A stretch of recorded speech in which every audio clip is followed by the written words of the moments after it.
Folks, Black Star Network is here. Oh, no punches! I'm real revolutionary right now. Support this man, Black Media. He makes sure that our stories are told. Thank you for being the voice of Black America, Roland. Stay black. I love y'all. All momentum we have now, we have to keep this going. The video looks phenomenal. See, this difference between Black Star Network and Black-owned media and something like CNN. You can't be Black-owned media and be scared. It's time to be smart. Bring your eyeballs home. You dig?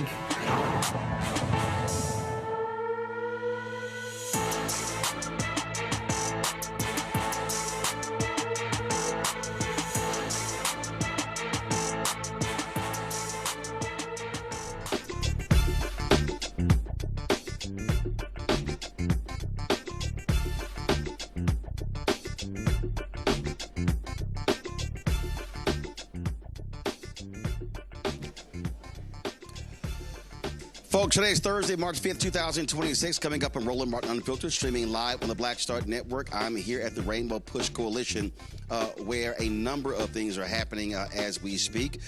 There's going to be a Rainbow Push family reunion, as many of the folks who volunteered, the Reverend Jesse Jackson Sr. will be here. They will be joined together, more than 300 folks here to celebrate his life and legacy. Also, what's happening in the main auditorium, Omega Psi Phi, Reverend Jackson's fraternity, will be holding their Omega service as well. We'll be talking with a number of people all throughout the next 2 hours about his life and legacy as we prepare for the public celebration, his homegoing tomorrow at the House of Hope here in Chicago, and then the private ceremony taking place Saturday here at Rainbow Push. We'll be covering all of that right here on the Black Star Network.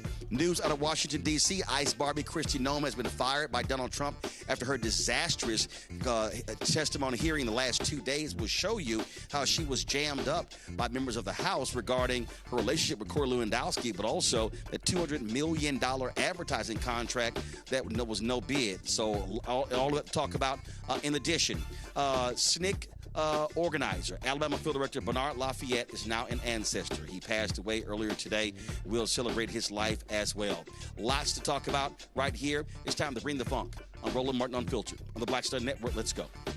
He's got whatever the miss, he's on it. Whatever it is, he's got the scoop, the fact, the find. And when it breaks, he's right on time and it's rolling. Best believe he's knowing.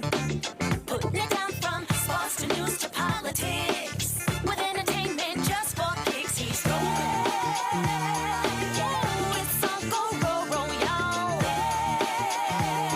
Yeah, it's Roland Martin, yeah.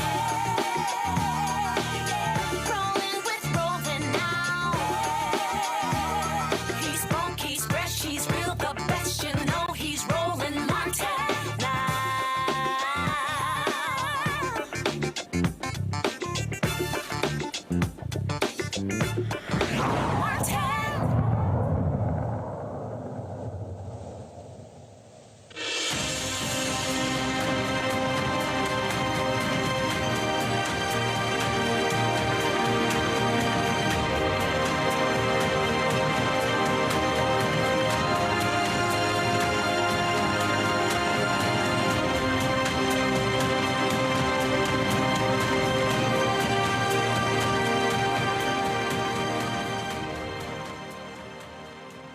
Folks, we come to you live from Chicago, the south side of Chicago, at the Rainbow Push Coalition headquarters here on 50th Street, as a number of events taking place back in the city celebrating life and legacy of Rainbow Coalition founder Jesse Jackson Sr. Of course, passed away Tuesday before last. On Monday, they, of course, had the ceremony in South Carolina. His body was transported back to Chicago. What's happening today?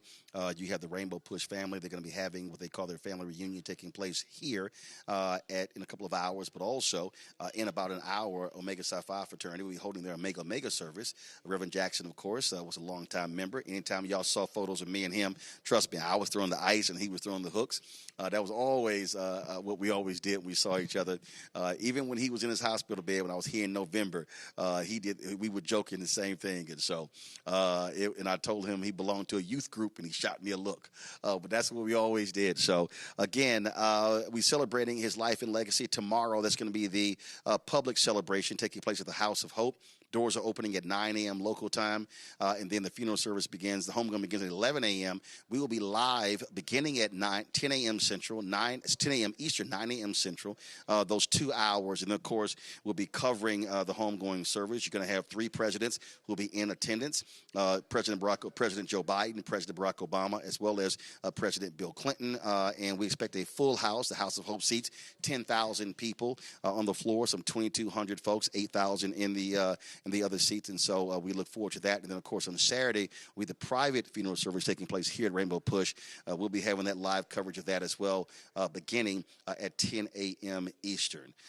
So many people sharing their thoughts and reflections. We've had folks on the air talking about when they first met Reverend Jackson, the work that they did with him, and what he meant to them. Dr. Glenda Glover, longtime president of Tennessee State University.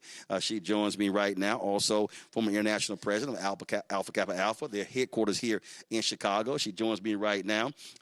And we were chatting earlier, and you first met Reverend Sanitation Strike, Memphis? Yes. I met Reverend Jackson in 1968 when my father was working with the sanitation strikers. In fact, my father was a supervisor of the sanitation workers, and he was part of the group that brought Dr. King to Memphis, and I met Reverend Jackson at that time. And it was a very special moment, very inspirational moment. Then fast forward, years later, when I became president of Tennessee State University, he was my first commencement speaker at Tennessee State University. I know a little something about that. Yes, because you were commencement speaker probably maybe 2 or 3 years down the road. I think I was your last one before you got out of there. Almost. You were close to the last one. I think Oprah was the last one. There you go. Yeah. But it was, he just has meant so much to so many. The way he championed for HBCUs and getting the HBCU funding. I remember the last words he said to me was, make sure you keep this funding fight going. And that was so special. So we've got a group together who's trying to keep that funding fight going, that battle for fair funding for higher education, especially HBCUs. Well, on a Saturday when they left here in Chicago to travel to South Carolina, they stopped in Nashville. Right. I received a phone call from Rainbow Push to ask if I would coordinate that. So they went from Chicago to, I guess, from Indianapolis to Louisville to Nashville to Knoxville to Asheville, North Carolina, and then on to South Carolina, which I heard they had a wonderful service. But, yes, he was in Nashville for just for a rest stop for the family and get some food and just to retool. And it was a special moment. I missed a lot of it, but it was just a wonderful moment to share with the family. And Mrs. Jackson is such a super individual. I'm just in love with her. Well, what was supposed to be an 8-hour trip turned to a 20-hour trip. Yes, it did. Which, of course, I think is fitting of Reverend Jackson because let's just say he was known to extend trips and extend stays when he was doing stuff. Yes, we're well aware of that. So, you may think you have a 30-minute session. It turns out to be almost 30 hours, and then he'll come back, and then the next thing you know, you're listed as a keynote speaker for something he's doing. So it's been a wonderful time working with the Rainbow Push and just doing research projects for him, coming to speak in for things that he's asked me to do, and to work with Tennessee State and the other HBCUs. He was so concerned about HBCUs and to make sure they kept growing and producing the right students and who could go out and be competitive in a global marketplace. And that was just his aim. That was so important to him. So we're going to carry out that. We're going to continue to carry out that goal for him. I would say the word indefatigable probably is it. And this is somebody who worked himself to exhaustion and would go to the hospital and was still working. I don't think people really understand how early in the morning, 5 a.m., going till 1 a.m., 2 a.m., and I'm quite sure you experienced the same way I did, those late-night phone calls. Yes, one day, Shelley, who writes with him a lot, then it's Kyle's from Memphis had called. He just said, get Glenda Glover on the phone. And it was about 5:30 in the morning. He said, I know that you're up, so don't give me that sleepy voice. He said, I need for you to do this research for me. I need a speech. I said, when is the speech? What day is it? He said, oh, it's today. and I'm doing this at breakfast. I said, well, you know, it's 5 o'clock here. He said, it's 5 o'clock on my watch too. He said, so what did we do? Got up, mobilized a couple of people, and we got the numbers together for him because he was very keen on making sure he had the numbers correct. Yeah, always about the data. Yes, he would not give inaccurate numbers, and if you gave him one number that was wrong, he lost that confidence in you and your ability to communicate with him. So you have to always make sure you have the right data. So it was just nothing for him to call you guys. And one day he said, "Hey, get Roland Martin on the phone." And I said, "Well, I don't have his number." He said, "Well, get his number," and that's how I got your cell number. He said, "You figure it out." He said, "Tell him to meet me somewhere." I said, "Well, would it be better if you told him, because I don't actually know him like that to give him orders. Well, just tell him that I said for him to be there at this particular time." So you were there. I'm used to getting those calls. I ran the Chicago Defender, and there were many times he would call me, and I wasn't even doing a story, and then he would sort of try to talk himself into the story, and I was like, "Rev, we already went to print." I'm like, "No, you should have called me yesterday." Well, he had me do a speech one day for him, and he said, "I like that speech. Give it to me." And I said, "All right." I was honored that anybody wanted to repeat something I had said. So then he did it all over the country. And so one day I had to do another speech, and so I used my own work. They just said, "She got that from Reverend." So we had a good laugh over that. He said, "You didn't tell me different, did you?" I said, "No." But he was just a giant. He's a giant among men, and in every struggle that you want to go to battle with him. You had a choice of going to battle with an army of 200 people or taking Reverend Jackson. You would choose Reverend Jackson. Oh, absolutely. I told the story before. Allison Payne, longtime TV anchor here at WGN, she was in Israel, and something happened, and they got detained. And she was trying to figure out, well, who do we call? Who do we do? And it was like, they were like, well, the crew was the State Department. She's like, She said, we call Reverend Jackson. So call Reverend Jackson. And what ends up happening is within an hour, listen, they on the phone with the Israeli leadership, and they got out of that jam. So she said, anytime I get in trouble anywhere in the world, I know exactly who I'm calling. Exactly. And that's how many of the HBCU presidents feel.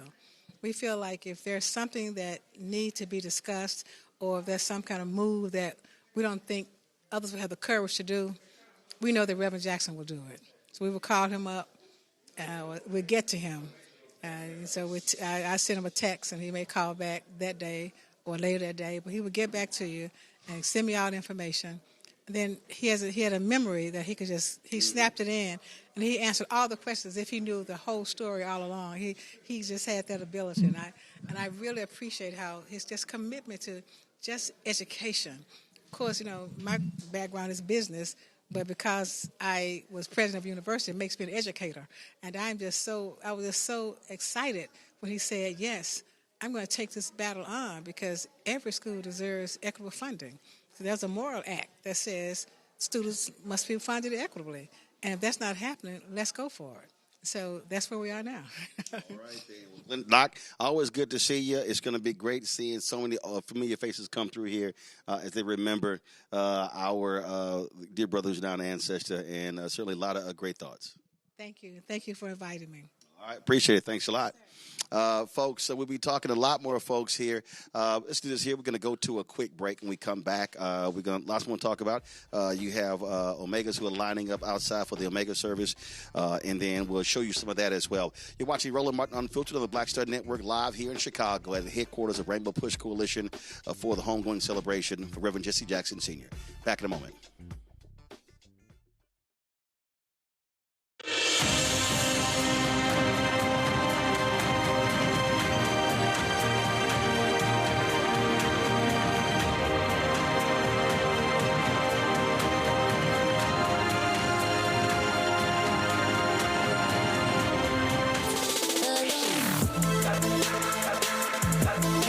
Welcome to The Other Side of Change, only on the Black Star Network and hosted by myself, Rhea Baker, and my good sis, Jamira Burley.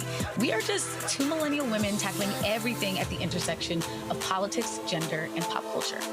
And we don't just settle for commentary. This is about solution-driven dialogue to get us to the world as it could be and not just as it is. Watch us on the Black Star Network, so tune in to The Other Side of Change.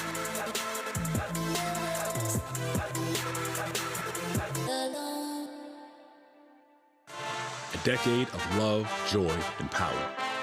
Black Voters Matter is 10 years old, and we are just getting started. This is love with a purpose. This is Black joy in motion. This is unstoppable power. Across campuses, neighborhoods, and back roads, let's go! We show up, not just to vote, but to be seen, to be heard, to belong. We ride together, we organize together. We remind each other that our voices matter, because they always have. Black Voters Matter is about more than ballots. It's about housing and healthcare, clean water and living wages, education, reproductive freedom, and dignity. It's about turning pain into action, turning belief into movement, turning community into power. We don't wait to be invited. We bring the energy. We bring the love. We bring the people. Because when Black communities come together, we don't just survive, we thrive. This is how change happens. This is how history moves. We organize, we build, we win. On a next, A Balanced Life with me, Dr. Jackie, a relationship that we have to have. We're often afraid of it and don't like to talk about it. That's right, we're talking about our relationship with money. And here's the thing, our relationship with money oftentimes determines whether we have it or not. Balancing your relationship with your pocketbook, that's next on A Balanced Life with me, Dr. Jackie, here at Black Star Network. I'm Brittany Noble, Midwest-born, HBCU educated with experience in newsrooms across the country. Well, I've teamed up with Roland Martin to bring to you The Breakdown. This isn't just news. It's our stories, our voice, our community. Join me for The Breakdown, Monday through Friday at midday, only on the Black Star Network. Hey, I'm Malcolm Lee, and you're watching the Black Star Network.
All right, folks, Roland Martin here. So I am using our LU Smart app. And so what you're seeing right here are the members of Omega Psi Phi lining up for the Omega service. They're going through security here. This is Leak and Sons. They've been handling the funeral services for Reverend Jesse Jackson Sr. And so the service is taking place no, you need to check all of them twice. Check all of them twice. So, hey, we ain't got time for all that. We ain't got time for all that posing. Thank you, man. I appreciate that. Hey, let all them alphas know the Q's out here. That's right. All right, don't start none, it won't be none. Don't let me have to hurt y'all feelings. Well, first of all, y'all live on my show. Because this the only time I'm going to show y'all. This the only time y'all going to be seen on my show. That's what to say. Look, I watched the show, so I better see us on there. The last time I saw this many Omegas, I was at a prison. Really? See? y'all need to stop. See? Y'all need to stop. Y'all got more prison chapters than anybody to deny. Don't start. Don't start. I told Reverend Jackson the same thing.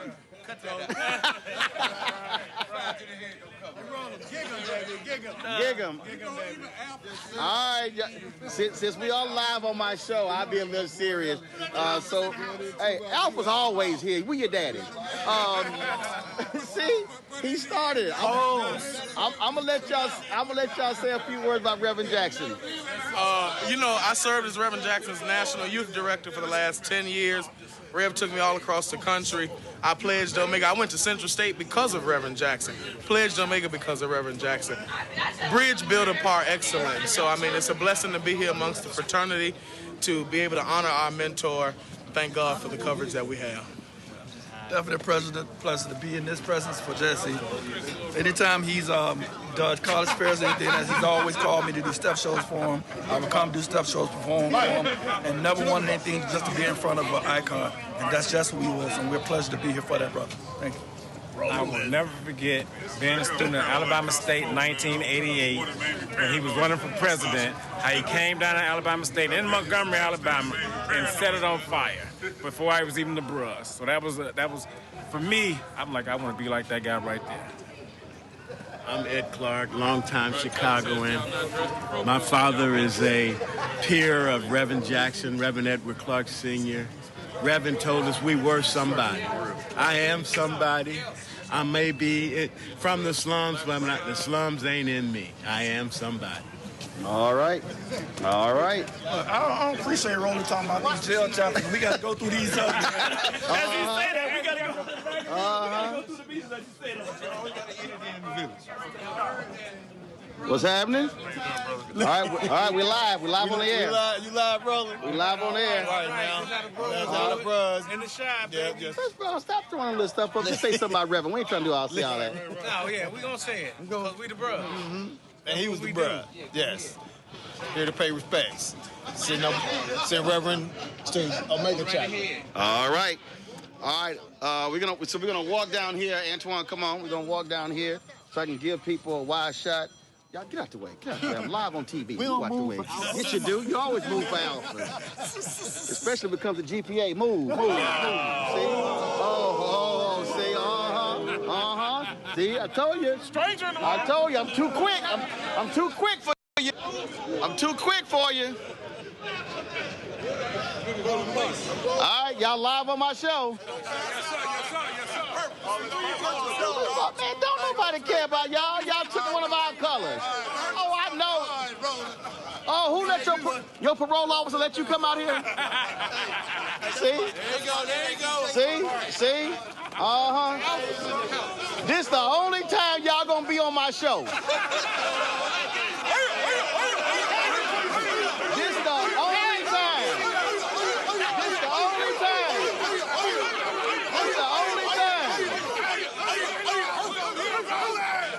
Don't let me call Michael Vick.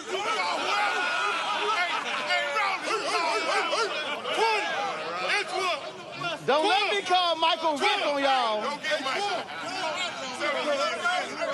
This the only way y'all getting on my show. This the only way. Remember, Alpha's your daddy. There y'all go. Whatever.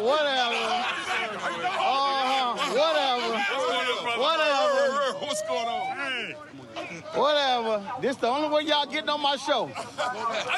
We live right now. All right, I'm gonna let y'all say a few things about Rev.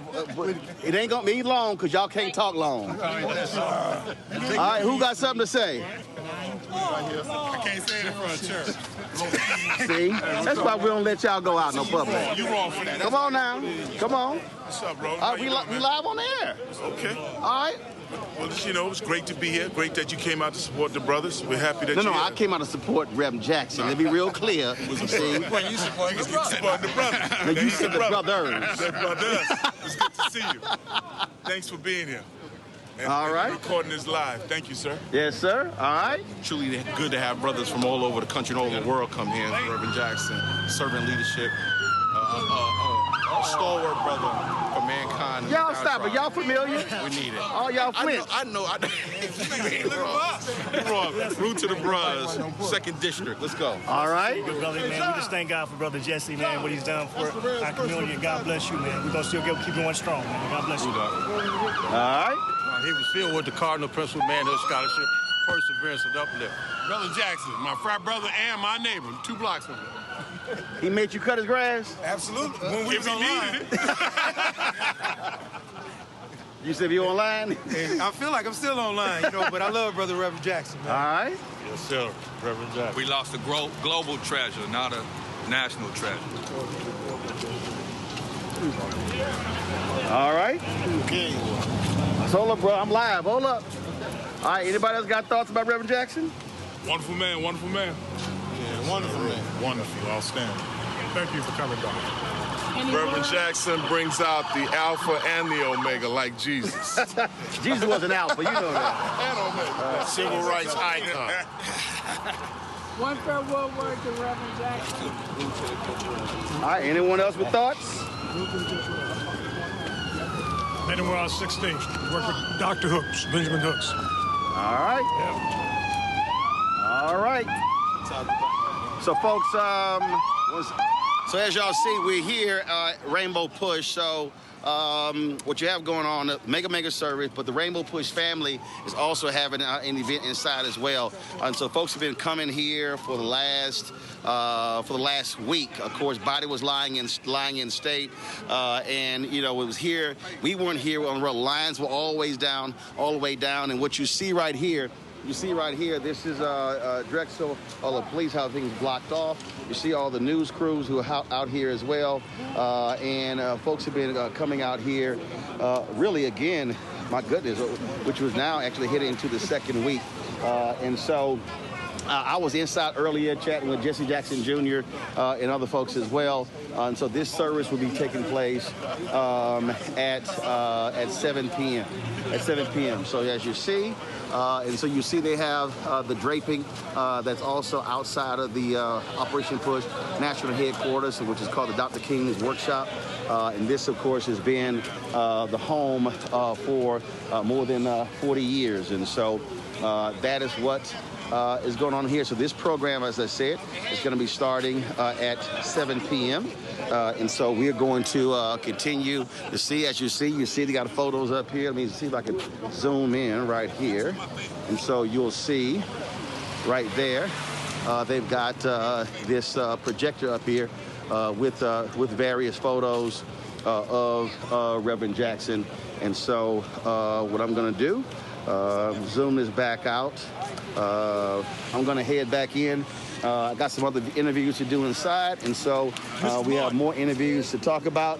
Let me see over here. Of course. I'm going to see if I can grab Pastor William Murphy, who's been in line here, and then chat with him. Huh? I'm live on the show. I'm working. What's wrong?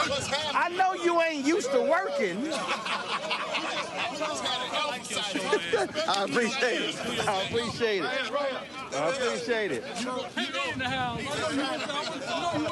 Huh? Say it again. I know you went to A&M, I'll give you a pass. You can't help but do it. Please. You need me to tutor you?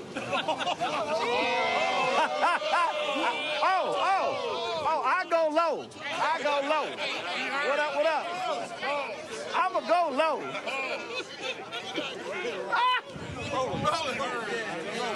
Take that back to the house, brother. Don't do that. Erica's brother from the Defender. Oh, okay. What's happening? What's going on? What's up, big dog? What's up? All good? CBS, boy, you know my man. We kick it at NA. Come on now. What's happening? What I gotta do to get you on Pixel? Huh? What I gotta do to get you a Pixel channel? Add to it. To get me a Pixel channel? Yeah. You send me an email. They need to advertise. Okay. Why are they already sending me screenshots of your show with me on there like this? Because everybody watch. If y'all want to know what black people watch, they watch Roland Martin Unfiltered. They do. Obviously, love you, man. All right, come on, real quick, y'all. Share me your thoughts on Reverend Jackson, because we are live. Wow. So I got you, Doc. I got you, bro. let me tell you, the first time Kristi Noem got fired, Roland. I know. And you helped. I know. I went to a meeting with Reverend Jackson in Atlanta. And Judge Mathis was there, Mark Stevens. There had been some issues of racism at Clayton County schools. This is the first time in my life I had ever seen a white man shake with Reverend's presence literally being there. Wow. And that's when I realized he wasn't a man. Wow. He was a movement that literally came in there and shook up that system that day. Wow. Murph? Wow, listen, I'll come from the other side. Reverend was great friends with my grandfather. I didn't even know he knew who I was. My first interaction with Reverend Jackson, he made me believe that I could do something to impact my generation. That's why I'm here today, so thank you. Reverend. All right, appreciate it. Let me grab Wayne real quick. Wayne Watson, Dr. Wayne Watson. Wayne! We'll get you right there. We live on my show right now. Of course, you knew Reverend for a long time, heading City College of Chicago. Just share your thoughts about Reverend Jackson. We can never measure the impact that Reverend Jackson had on us economically, educationally, and politically. We will never really be able to measure it. It was like a tsunami. I mean, we all love him, we all owe him. Absolutely. God bless you. Good to see you, my brother. Love you, man. Yes, sir. Love you, baby. All right, folks. So I'm going to head back in. And so this is in the line. So the service will be starting 7 p.m. local time, 8 p.m. Eastern. And so we're going to head back inside, be doing more interviews. Hey, what up, gents? All right. So, folks, we'll be heading back inside. And so it's going to be jam-packed in there. As I said, I was in there earlier. I'm going to send a photo back to our control room so they can show you of when of Reverend Jackson's casket draped in flowers as well. So, again, lots of love being shown. The Omega Service of Omega Psi Phi and then the Rainbow Push family having their family reunion as well. So we're going to be heading back in there as well. So let's do this here. We're going to be, this, of course, this was a person that took Reverend Jackson to South Carolina and back. And so this is, again, Rainbow Push headquarters. I haven't been here, y'all, in a long time. I lived in Chicago for 6 years. And so as you see, the front and the side as well, the draping here is all over as well. So this is it right here. So again, I'll be back live inside. Y'all watching Roland Martin Unfiltered right here on the Black Star Network as we're live here in Chicago at Rainbow Push headquarters, covering the homegoing services for Reverend Jesse Jackson Sr, passed away at the age of 84. Back in a moment.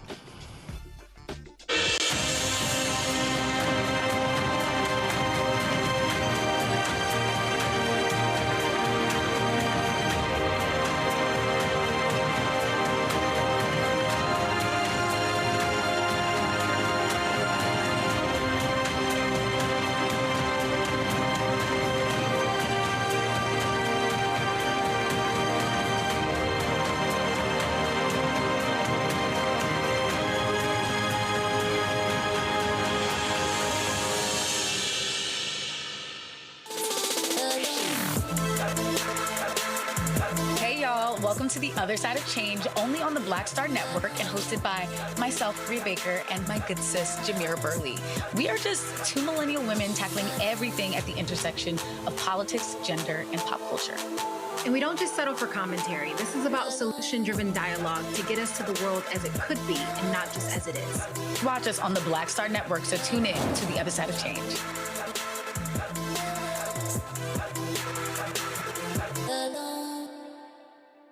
Pull up a chair, take your seat. The Black Tape with me, Dr. Greg Carr, here on the Black Star Network. Every week, we'll take a deeper dive into the world we're living in. Join the conversation only on the Black Star Network. With medicine and science under attack, I want to keep you and your family informed and healthy. I'm Dr. Ebony Hilton, and I knew at the age of 8 that I wanted to be a doctor. So I studied hard and became the first African-American female anesthesiologist hired at the Medical University of South Carolina since its opening in 1824. And I always say I was made into a doctor, but I was born to be a mom. And as a new mom, wife, sister, daughter, and friend, I I understand how frightening a medical crisis can be. I care for individuals on some of the worst days of their lives, and it's my mission to provide you with a safe space to gain clarity on issues affecting your mind, body, and soul.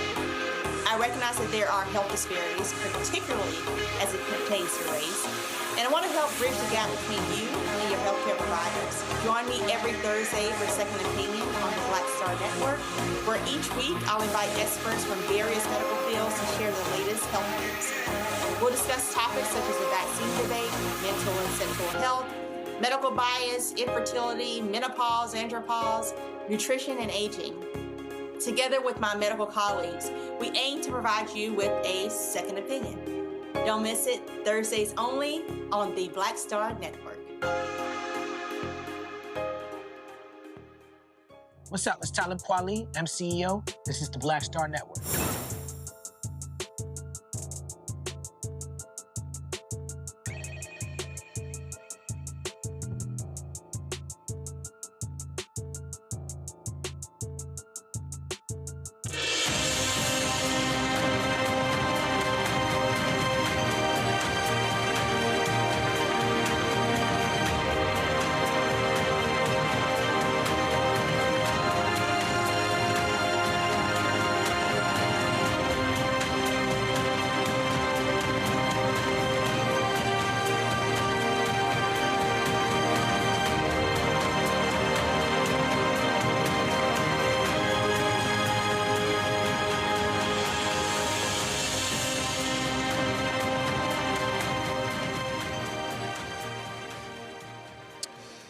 All right, folks, welcome back. A little chilly outside, being out there, so I had a good time out there. Let me bring in my panel right now. Of course, Dr. Greg Carr, Chair, Department of African American Studies, Howard University, joining us from D.C.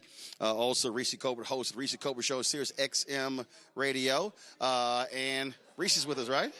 Okay, and then also Dr. Honola Haynes, Georgetown University School of Foreign Service. Brian Shapiro, host of Pushing the Limits, joining us as well. So glad to have all three here. I thought Reese was with us. All right, cool. I thought it was really all right. So glad to have everybody here. Let's get started. It has been, I was talking earlier, Greg, with former Congressman Jesse Jackson Jr., who, of course, is running for Congress again, and he was describing to me how amazing the trip was. It was supposed to be an 8-hour trip, and it ended up being a 20-hour trip, and just the people who they were seeing as they were stopping along the road. You heard Glenda Glover there talk about Reverend Jackson, how he was absolutely focused in and targeted when it came to HBCU funding as well. And I also was stopped by somebody, and they asked me, and they said, "Hey, Roland, people talking about who's next." And I said, guys, that's not a conversation you really can have here. There is no one who can replace Reverend Jesse Jackson Sr. I said, we need to understand that. And so the real issue is, how do you sort of have this group dynamic? How does this next generation step up and accept its responsibility to lead our community and focus on the issues that matter today? And so it really has been amazing just seeing the outpouring of thoughts and reflections and love and the stories regarding people's interaction with Reverend over the years. Yes, sir, Roland. And that is why it is so essential that what you are doing be done. Those stories, when you have anytime someone makes transition, those who knew them, loved them, those who were influenced by them or influenced by those who were touched by them, gather for the ritual. Too often we gather and then we disperse and we don't capture the stories. Just what we've witnessed tonight, listening to you in line there, kind of teasing with the Omegas, and then getting those stories, seeing Wayne Watson, hearing those stories, hearing those brothers from Alabama State and Central State talk about that.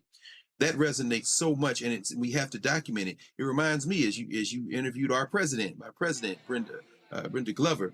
The first time I met Jesse Jackson, I was student body president at Tennessee State. He had come to Tennessee State to help us in our struggle with the state of Tennessee, which was trying to decimate the Black student population at that time and reimagine Tennessee State as a white institution. Jesse came to, I'm proud to say, what was then my office, the president's office, and we sat and talked our leadership with him. And then he had a press conference with us there. Not only did he back us, he folded it into his work. He had just run for president in 1984. He did that so many times it can't be captured. But until tonight, when you put that microphone in the face of those brothers, we didn't get their stories of how he came to their campuses and did the same thing. It finally, he can't be replaced. Jesse Jackson is the last major figure from that Martin Luther King era, with all due respect to Ambassador Young and others who are from that generation. He is the last figure to have received that torch, received that light, as Joe Madison might say, from his torch, the torch of Martin King and Ella Jo Baker and so many others, and turn around and not only light the torch of the next generation, but transition into the power politics phase that Dr. King didn't live to see. He's irreplaceable, nor should we even be thinking about it replacing him. We need to be thinking about taking the torches that he lit for us, to us, and then turning around and lighting them for the next generation by the terms that we are struggling with in this moment. But thank you, brother. These memories are really, they're irreplaceable. They're unmistakable in the sense that we must have our memory intact. And that's what you're doing out there in Chicago, is gathering our memory for us. You know, Nola, I hate the fact that I couldn't be here last week. We were swamped with State of Our Union coverage. Then I was in L.A. for the NAACP Image Awards. On Monday, I was in New York for Susan Taylor's National Cares Mentoring Gala. I'd already committed to helping her organization raise money. We raised almost $350,000 for her. And so I hate that I missed the lines and lines of people who were outside of Rainbow Push. I remember going to Detroit, August 2018, and just the people who were surrounding the Charles Wright Museum, paying their respects to Aretha Franklin. And again, talking to those people, hearing those stories. We're going to be at the House of Hope tomorrow, and we hope to talk to a lot of folks just to share their thoughts and memories. And it really is, and this is the important people to understand, yes, he's passed away in the physical, but this truly is supposed to be about a celebration of life. Absolutely. And, you know, it's really sad how I feel like there's a generational gap who maybe didn't grow up with the Reverend the way that I did. I know for a fact that I am sitting here and I am who I am because I grew up knowing that I was somebody. You know, I was old enough to see a Black man run for president, and also living in a city where there was the first Black mayor. So I feel like that time in the 80s, I really grew up being that little Black girl, believing I am somebody. And that is why I am sitting here today. And there is a gap in who he was, his vision, and what he stood for. And maybe, unfortunately, we have lost him, like you said, physically, but I am hoping, to Greg's point, that it won't end here, that we will continue to talk about Reverend Jackson. We will recall his speeches, and people will feel that thing that I felt as a young girl, not really understanding what was going on. I just knew I was somebody, and that Black man was on television. So last year, when I had a chance to meet some of the family, it was so profound for me because that man, who I've never met in my life, had such a profound impact. And what you are doing, preserving these stories out there in the streets, the detail, the reporting, the witnessing you are doing, I genuinely hope there's a resurgence in that fire, in that message. And I'm happy that someone pointed out the global part of his work. Again, I am sitting here because of that man. Right? So I hope that this is a moment where who he was can be remembered and carried on. You know, Brian, as I sit here, the people who are coming through here, folks may think, well, Chicago, Southside, African American, but my goodness, I've seen folks who are white, who are Indian American, who are Asian. And so when people really have to understand, when we talk about the Rainbow Coalition, that's what it was. That was long before Bernie Sanders. That was long before, folks were talking about how the Obama and this multi-ethnic coalition. I mean, we're in Chicago. A lot of people, Greg has talked about this a number of times on the show, a lot of people forget when Fred Hampton with the Black Panther Party met with broke white men from West Virginia.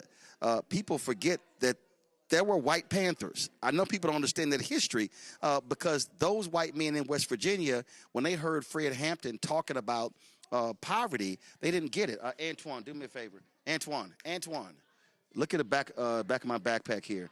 I have Martin Depp's book. I was reading it. I was reading it on the plane. Martin Depp, and I hope to see him tomorrow or Saturday. No, it's the other book. Martin Depp was on the executive committee of Operation Breadbasket. And he wrote the book Operation Breadbasket, An Untold Story of Civil Rights in Chicago, 1966-1971. And I was reading the portion today where he was talking about the fight, the call for the hunger campaign in 1970, and how they were fighting for for this issue. Matter of fact, I'm gonna come back to that story. I'm over here. Come on over here. Let me stand up, y'all. Brian, just hold tight 1 second. I gotta, we're live, so we gotta move things around. Just stepping in here. The wonderful Senator Carol Mosley Braun. She just stepped in here. I told y'all it's a family reunion here. Just share, we're live on my show. Just share your thoughts about this amazing brother we're celebrating. Oh, it's amazing and wonderful that we're all blessed to be here. We regret and we mourn his passing, but it comes to all of us, doesn't it? So this is a man who did the best he could, and he did for all of us. He gave of himself to the point there was no more to give. I left Chicago in 2010, and so it's been a long time since I've been in this building. And I'm sure you have many memories of Reverend saying, I better see you on Saturday at the workshop. Yep, and I came. It's like, how high? So whenever he said jump, I asked how high, and we jumped as long as we could. So, this is not be a mournful situation. Mm-hmm. We're celebrating a great man who did it as much as he possibly could, and who gave of himself to the point there was no more to give. He just gave and gave and gave, and we're all blessed because of it. Well, I was talking to Glenda Glover earlier, and I said, Reverend he was like, man, do you sleep? Do you get tired? Because he could drain a lot of folk. Yes, he could, and he but that was because there was so much to give. He had so much to do, and he went around and tried to do it. He gave himself every step of the way. And we're all grateful to have known him. Absolutely. I appreciate it. Good to see you. All right. You take care. Thanks a lot. Folks, former Senator Carol Mosley Braun. Brian, what I was saying before I pulled her in, I'm reading the book, and they were talking about traveling to rural Illinois and how they were doing these public hearings. And they were having poor people, white people, black people, people living in shacks, testifying about living on $125 a month, and how they were trying to get the governor of Illinois to put funds toward people who were hungry. These stories, and so that's the thing that people don't understand when you talk about the breadth and depth of Reverend Jackson's life. And then they tell the story how 85% of the people in Cook County Hospital were African American, and he then paired together hunger and health together. This is 1970. Here we are in 2026, still having conversations about hungry Americans and needing health care, and he was on those front lines in 1970. Yeah, when I think about Jesse Jackson, it's not just about what he did for minorities and African Americans. It's what he did for humanity. That's what I think about. I think about this is what this man did for everyone. And I think we've lost that today. There are very few. They think about themselves first before they think about others. I believe that was the opposite of what Jesse Jackson stood for. And, we need more of that. We need more leadership in D.C. We need more people like Jesse Jackson everywhere. And quite frankly, I wish more people like you would continue to cover the legacy of Jesse Jackson. I feel like mainstream media, they just move on to the next story because there is a lot to talk about. But quite frankly, I wish I was out there with you in Chicago, a man that should be remembered by all, not just minorities. And I think that's what's missing in our culture today. When I talk to a lot of people who look like me, oh, well, he was a civil rights icon. Yeah, but that's not all he did.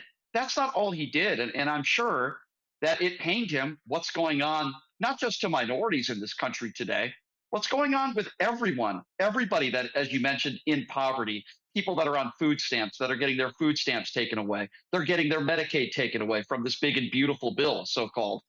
So that's really what I appreciated most about Jesse Jackson. And I was honored to have met him when I was in my early 20s at the Democrat National Convention. And we had a 5-minute conversation. I'll never forget it for the rest of my life. He couldn't have been nicer to me. And I just talked to him. And we can also make the argument, as skilled and as a great president as Barack Obama was, maybe he doesn't even become president, if not for the pathway that Jesse Jackson and the legacy that he left. So I think we also have to give Jesse Jackson credit for that as well. Yeah. Well, he doesn't. I mean, that's just the reality. Reverend Jackson changed the rules. Greg, this was a passage here that I found interesting in Martin Depp's book. He said, breadbasket office volunteer Hermine Hartman, of course, publisher of Indigo. Now, I'm sure I'm going to see her today or tomorrow. It says she cut classes at Loop College to join the rally in Springfield. At one point, Hermine noticed National Guard troops standing on rooftops, holding rifles aimed at the crowd. She remembers becoming quite frightened and letting out a cry. Quote, Jesse grabbed my hand and stopped the line and made us get on our knees and pray. I was scared to death. He gave me a real lesson in leadership. And that was that you don't lead with fear from the front of the line. It was also a real lesson in nonviolent practice. When they resumed the march, Jesse asked her, are you still scared? Hermine replied, no. This was really jumped out, Greg. He talked about being in East St. Louis and they having testimony. And Reverend Jackson urged that federal subsidies given to Illinois farmers not to grow food should be used instead to feed the hungry. And surplus crops should be distributed to the needy. Jesse noted that Illinois botched its chance for $6 million for school lunches because of a failure to match the federal grant, leaving Cook County with meals for only a small portion of its poverty-level children.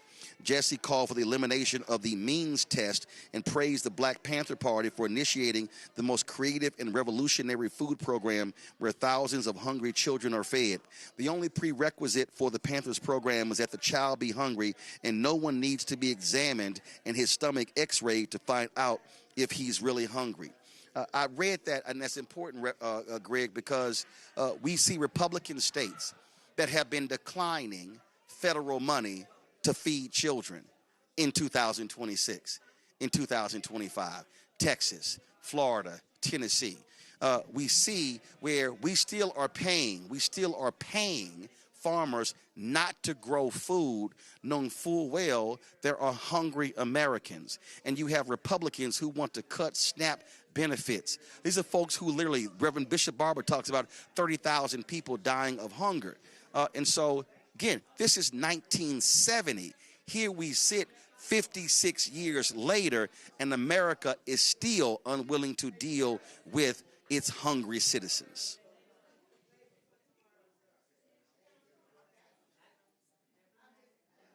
I think you're on mute, Greg. Greg, you're on mute. Yes. Sorry about that, Roland.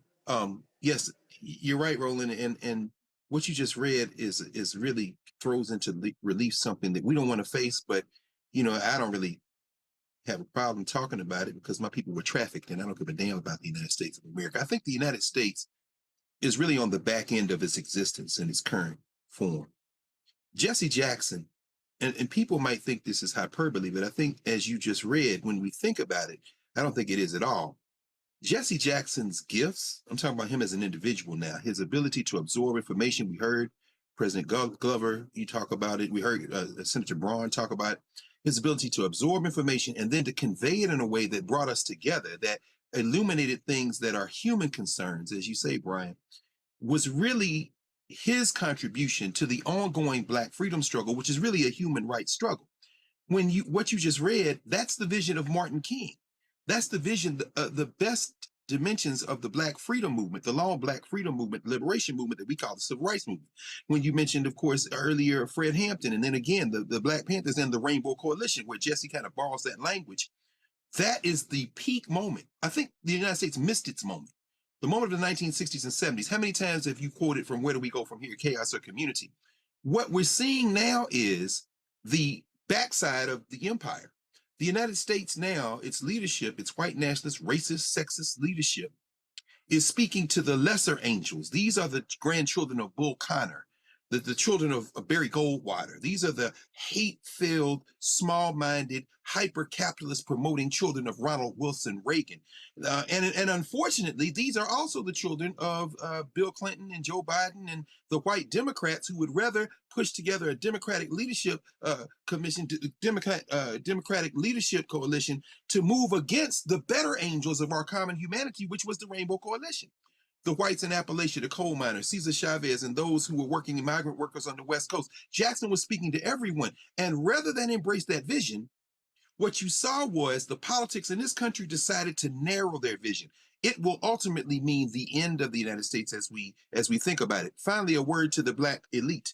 I was in Atlanta over the weekend and then Birmingham, Alabama over the weekend. And walking in those spaces, sitting and lingering, going to the place where the Freedom Riders were bombed in that little town in Alabama, Anniston, Alabama, and just being in that space was a reminder that the best of us, regardless of colors, stood together and said, we will sacrifice our lives to build a better society. The politics, the business people, the folks in this country who have bound together to seize power and try to hold on to it, rejected that vision. And it will be their autopsy, and it will be the autopsy of this country. And Jesse Louis Jackson did his best to help move us in another direction. And we must continue to fight to do that. But I think America may have missed that moment. And I don't know that we can be able to recover. As Greg, as you were talking about, you mentioned Alabama. I was about 20 minutes before I went live, I was talking to Jesse Jackson Jr. And about 30 minutes earlier, it was Reverend Al Sharpton who had reached out to him to tell him that Bernard Lafayette had become an ancestor. Bernard Lafayette, folks, was the Alabama voting director for the Student Nonviolent Coordinating Committee. He worked with SCLC. He appeared on this show several times. An absolutely a pivotal fighter, and again, fighting for freedom, fighting for voting rights. He was one of the folks working with Reverend Dr. Martin Luther King Jr. Again, just an amazing, amazing brother. He was out there doing the work, folks. He was doing the work. He talked about when he first traveled to Selma. And in his book, he talked about seeing, and I first of all, getting caught off guard. I don't have it. I have the book at home. I know Greg got that book somewhere behind him, but Bernard, let me read it for you. I know that book somewhere behind you, Greg.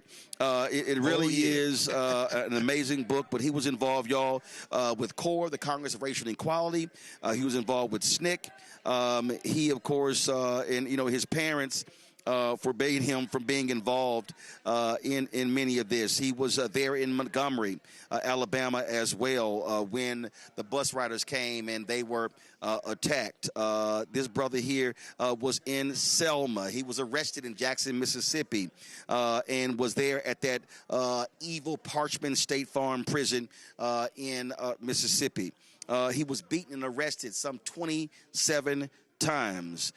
Again, he took a position with the Student Nonviolent Coordinating Committee, working with them in Selma, along with his then wife. Bernard Lafayette, one of those folks who put their life on the line. And Nola,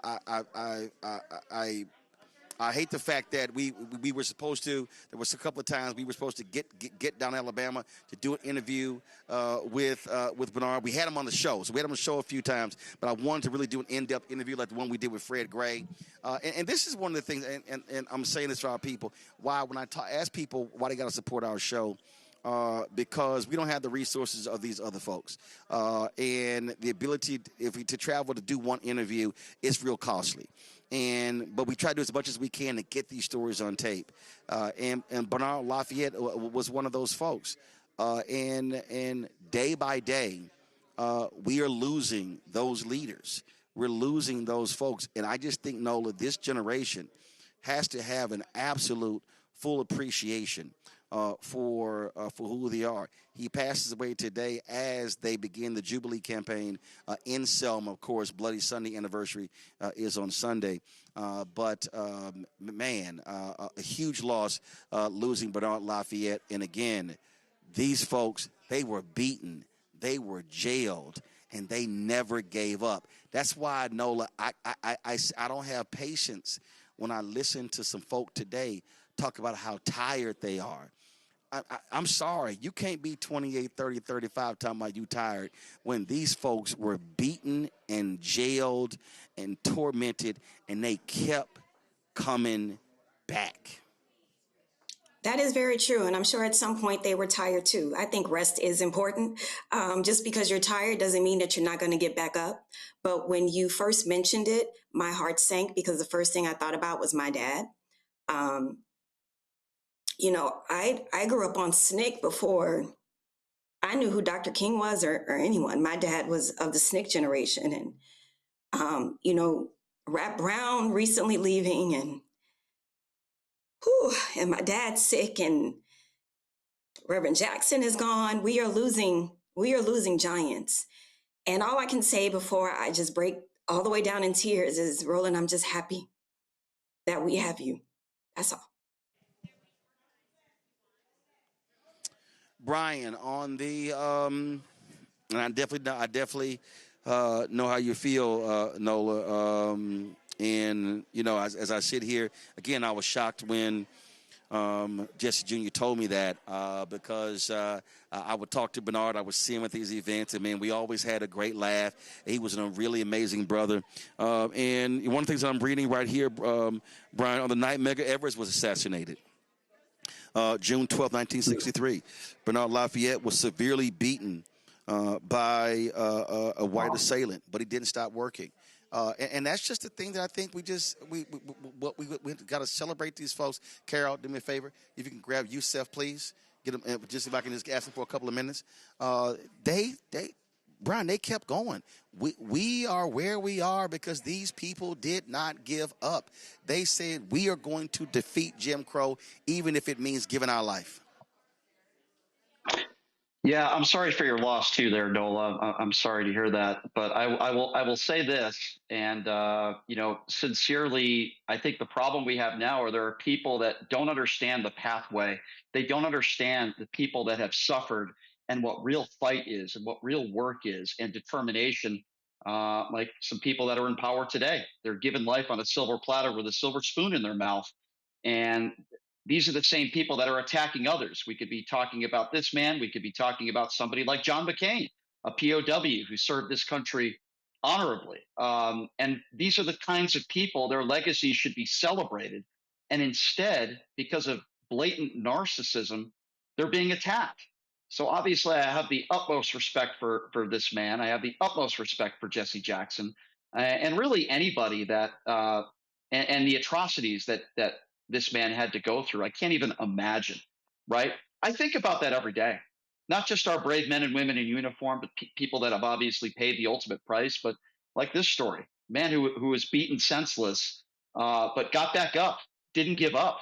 You know, I know that's kind of a cliche, but I think we have too many people in society today, younger people, they just give up when things get hard.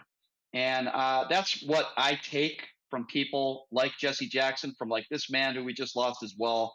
And I take that with me to the bank, and I think about it every day, and I'm very grateful because if not for people like this, I wouldn't be on your show right now, and I wouldn't be able to make a living speaking my mind and being opinionated.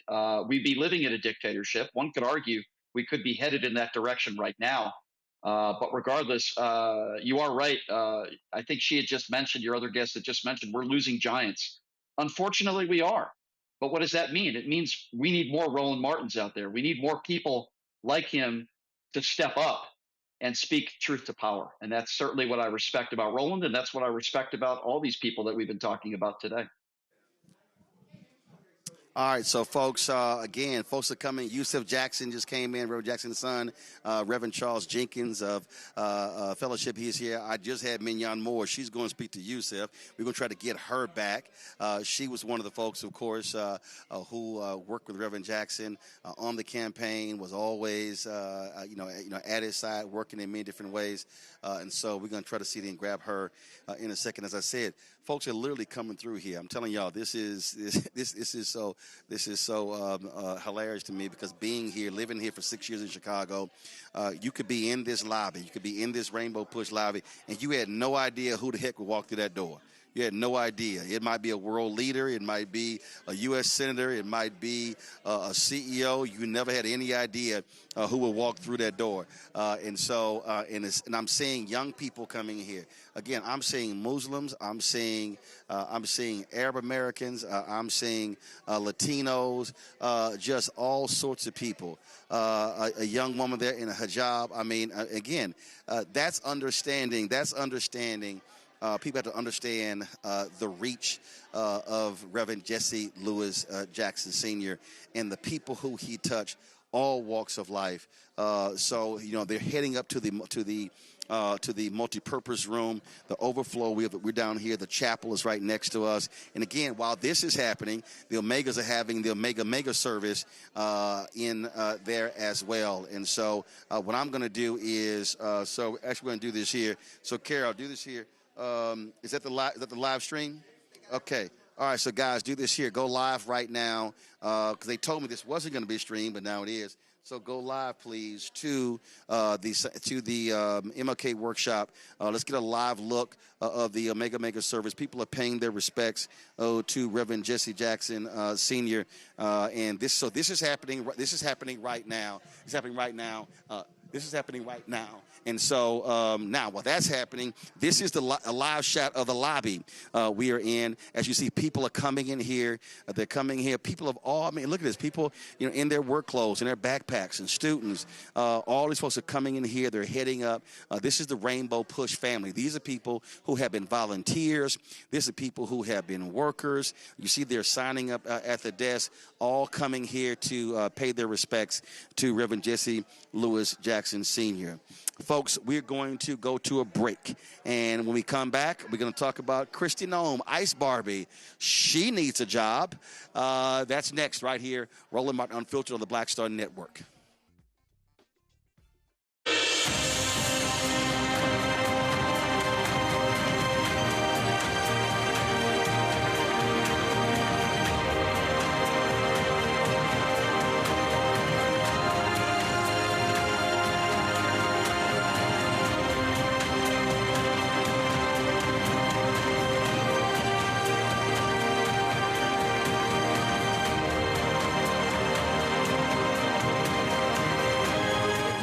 Science under attack. I want to keep you and your family informed and healthy. I'm Dr. Ebony Hilton, and I knew at the age of 8 that I wanted to be a doctor. So I studied hard and became the first African-American female anesthesiologist hired at the Medical University of South Carolina since its opening in 1824. And I always say I was made into a doctor, but I was born to be a mom. And as a new mom, wife, sister, daughter, and friend, I understand how frightening a medical crisis can be. I care for individuals on some of the worst days of their lives, and it's my mission to provide you with a safe space to gain clarity on issues affecting your mind, body, and soul. I recognize that there are health disparities, particularly as it pertains to race, and I want to help bridge the gap between you and your healthcare providers. Join me every Thursday for Second Opinion on the Black Star Network, where each week I'll invite experts from various medical fields to share the latest health news. We'll discuss topics such as the vaccine debate, mental and sexual health, medical bias, infertility, menopause, andropause, nutrition, and aging. Together with my medical colleagues, we aim to provide you with a second opinion. Don't miss it, Thursdays only on the Black Star Network.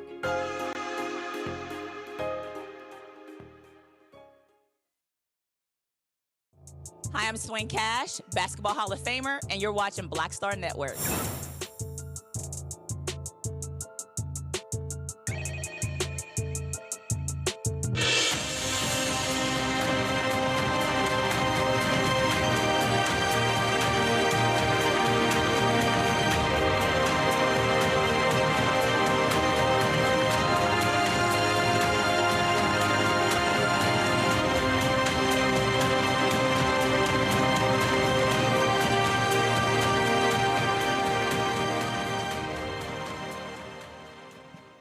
All right, folks, let's talk about what's coming news out of D.C. Ice Barbie Kristi Noem is out of a job. After her disastrous testimony the last 48 hours, Donald Trump essentially fired her today, replacing her with a U.S. Senator from Oklahoma. It really was a brutal hearing. This was Noem speaking in her last news conference as Secretary of the Department of Homeland Security, becoming the first Trump cabinet member to resign. Now, in his State of the Union address just last week, President Trump reminded us of what it is every American's duty to do, and that is to serve the American people. That's what the government is to do, those elected officials and those that step up into public service, is to fulfill our duty to protect American citizens, that they should come first under our Constitution and our laws, and they should be prioritized, and especially over other people who are from other countries. The Constitution demands that we treat our citizens that way, and the men and women who serve at the Department of Homeland Security, they understand the importance of that, and we also understand the importance of all of our law enforcement officers and what they do across the country to keep people safe. Folks, as I said, the testimony yesterday, Ben, it was brutal in Congress. Congresswoman Jasmine Crockett tore into Noem. Check this out. Madam Secretary, you are almost to the end, so congratulations. I just have a couple of questions. Are you aware that the law that was written by this Congress makes it clear that members of Congress are allowed to, entitled to enter any detention? Representative Crockett, I apologize. I have to run to vote in another committee, Secretary, and Mr. Schmidt will chair, and you will get extra 15 seconds, but I apologize for that. Yes, thank you. Thank you so much Mr. for your Chairman. testimony. Appreciate it. Are you aware that the law makes it clear that members of Congress are allowed to enter any detention facility at any point in time in which they choose to? Yes, I'm aware of the visitation and oversight responsibility, and we work every day to try to accommodate members of Congress while taking into account the safety of those individuals that are being detained there. Let me be clear. At any time, correct? Yes, I understand there's litigation in this area. No, that's not my question. I'm not asking you about litigation. Yeah. I'm asking you what the law is, because let me put it to you this way. There's an appropriations rider that talks about oversight. And appropriations are law, because you are asking us to appropriate dollars right now for DHS, correct? Correct. And if we do that, you would take that as law, correct? Correct. Okay, so that is what the law states, yet somehow myself and another colleague, Congressman Castro, we ended up giving a 7-day notice to the Dilley detention facility because I had actually already gone to El Paso before. And when I went to that facility and I asked them why it was that they were requiring me to do something that specifically my branch of government had dictated was not required, they said it was because of you.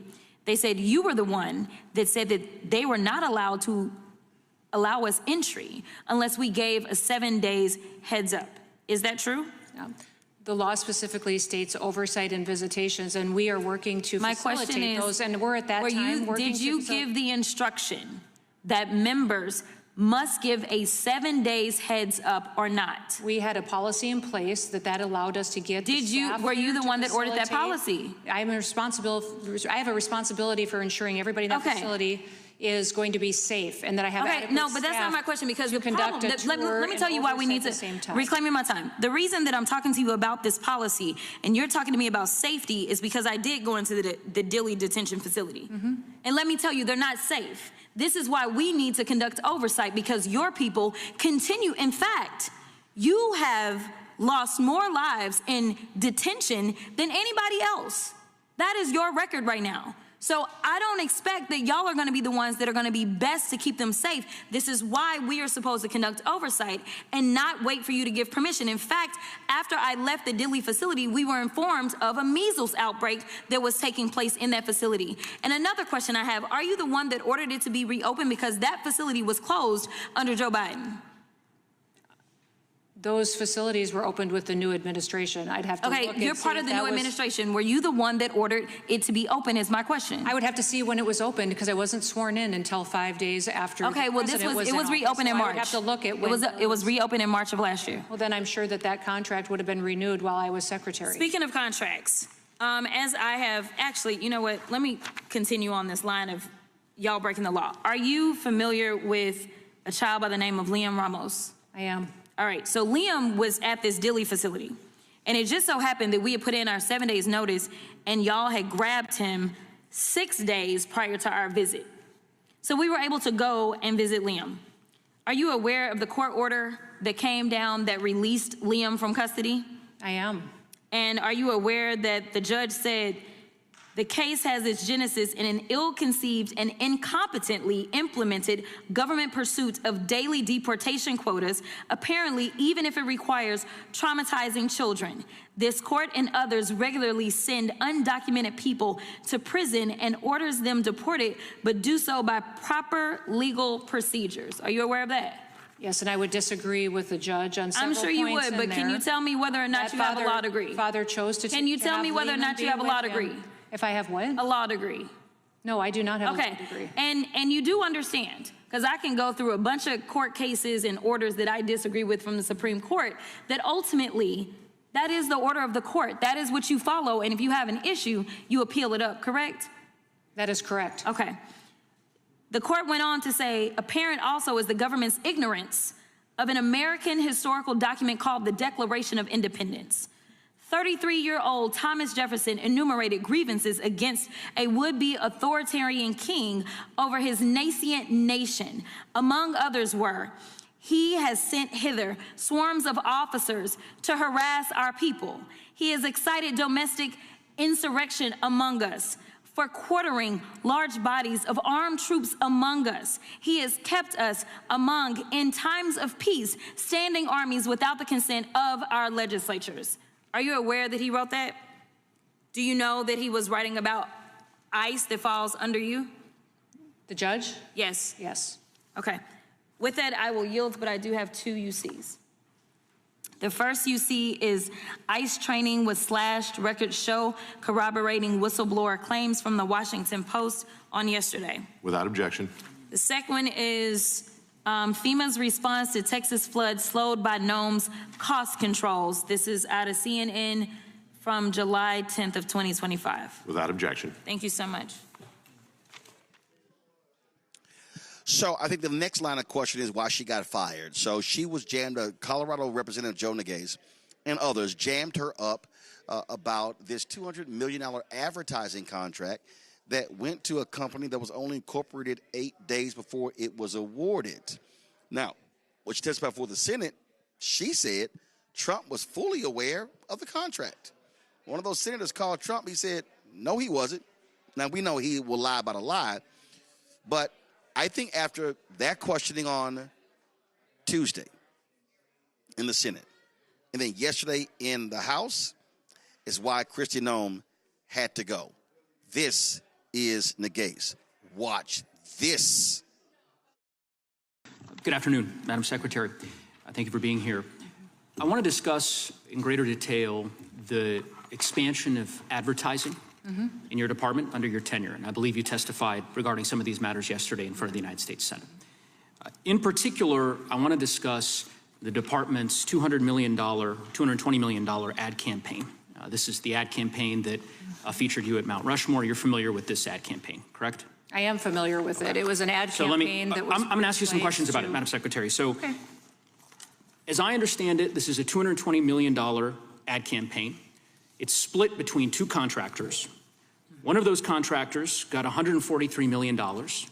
That contractor is called Safe America Media, correct? Correct. Okay. That company is affiliated with a former political director of the National Republican Congressional Committee. Now, yesterday you testified, I think I'm quoting you right, you said, quote, or in reference to this contract, that, quote, it went out to a competitive bid. Do you stand by that statement? It was a no-bid contract where 2 vendors were. It was a no-bid chosen. contract. If it would have been a no-bid contract, if I'm using that correctly, it goes out to 2 different vendors. Correct. So it was not a competitive. Let me try to explain what the discrepancy, because a competitive bid is very different than a no competitive bid, and I'll just explain why. We know that your testimony yesterday, when you said, again, I'll quote, it went out to a competitive bid, is untrue. The reason we know it's untrue is because under federal law, your agency is required, whenever the agency decides to skip competitive bidding, to file a notice with the public explaining why. And in this case, your agency filed a notice. You're aware of that, right? Justification and approval for other than full and open competition. Your agency made a decision not to proceed with competitive bidding, and one of the contractors that got the award was this Safe America Media Company that received $143 million.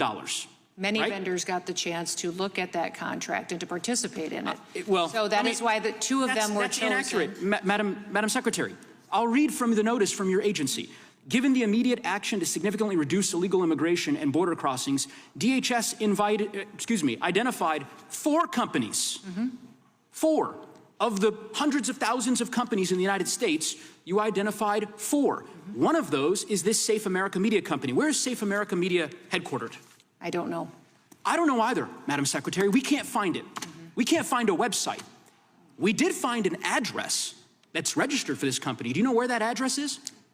Is there a problem with this contract? I'll tell you about it. According to Madam Secretary, the address is registered to a political operative. Madam Secretary, the company, and then I'll give you an opportunity to respond. The company is registered to a political operative in Virginia. Do you know, just by way of example, whether this company that received $143 million in taxpayer dollars, has it ever done work for the government before? I don't know. I can't. The answer is it has not. And do you know why we know that? Because it was incorporated 8 days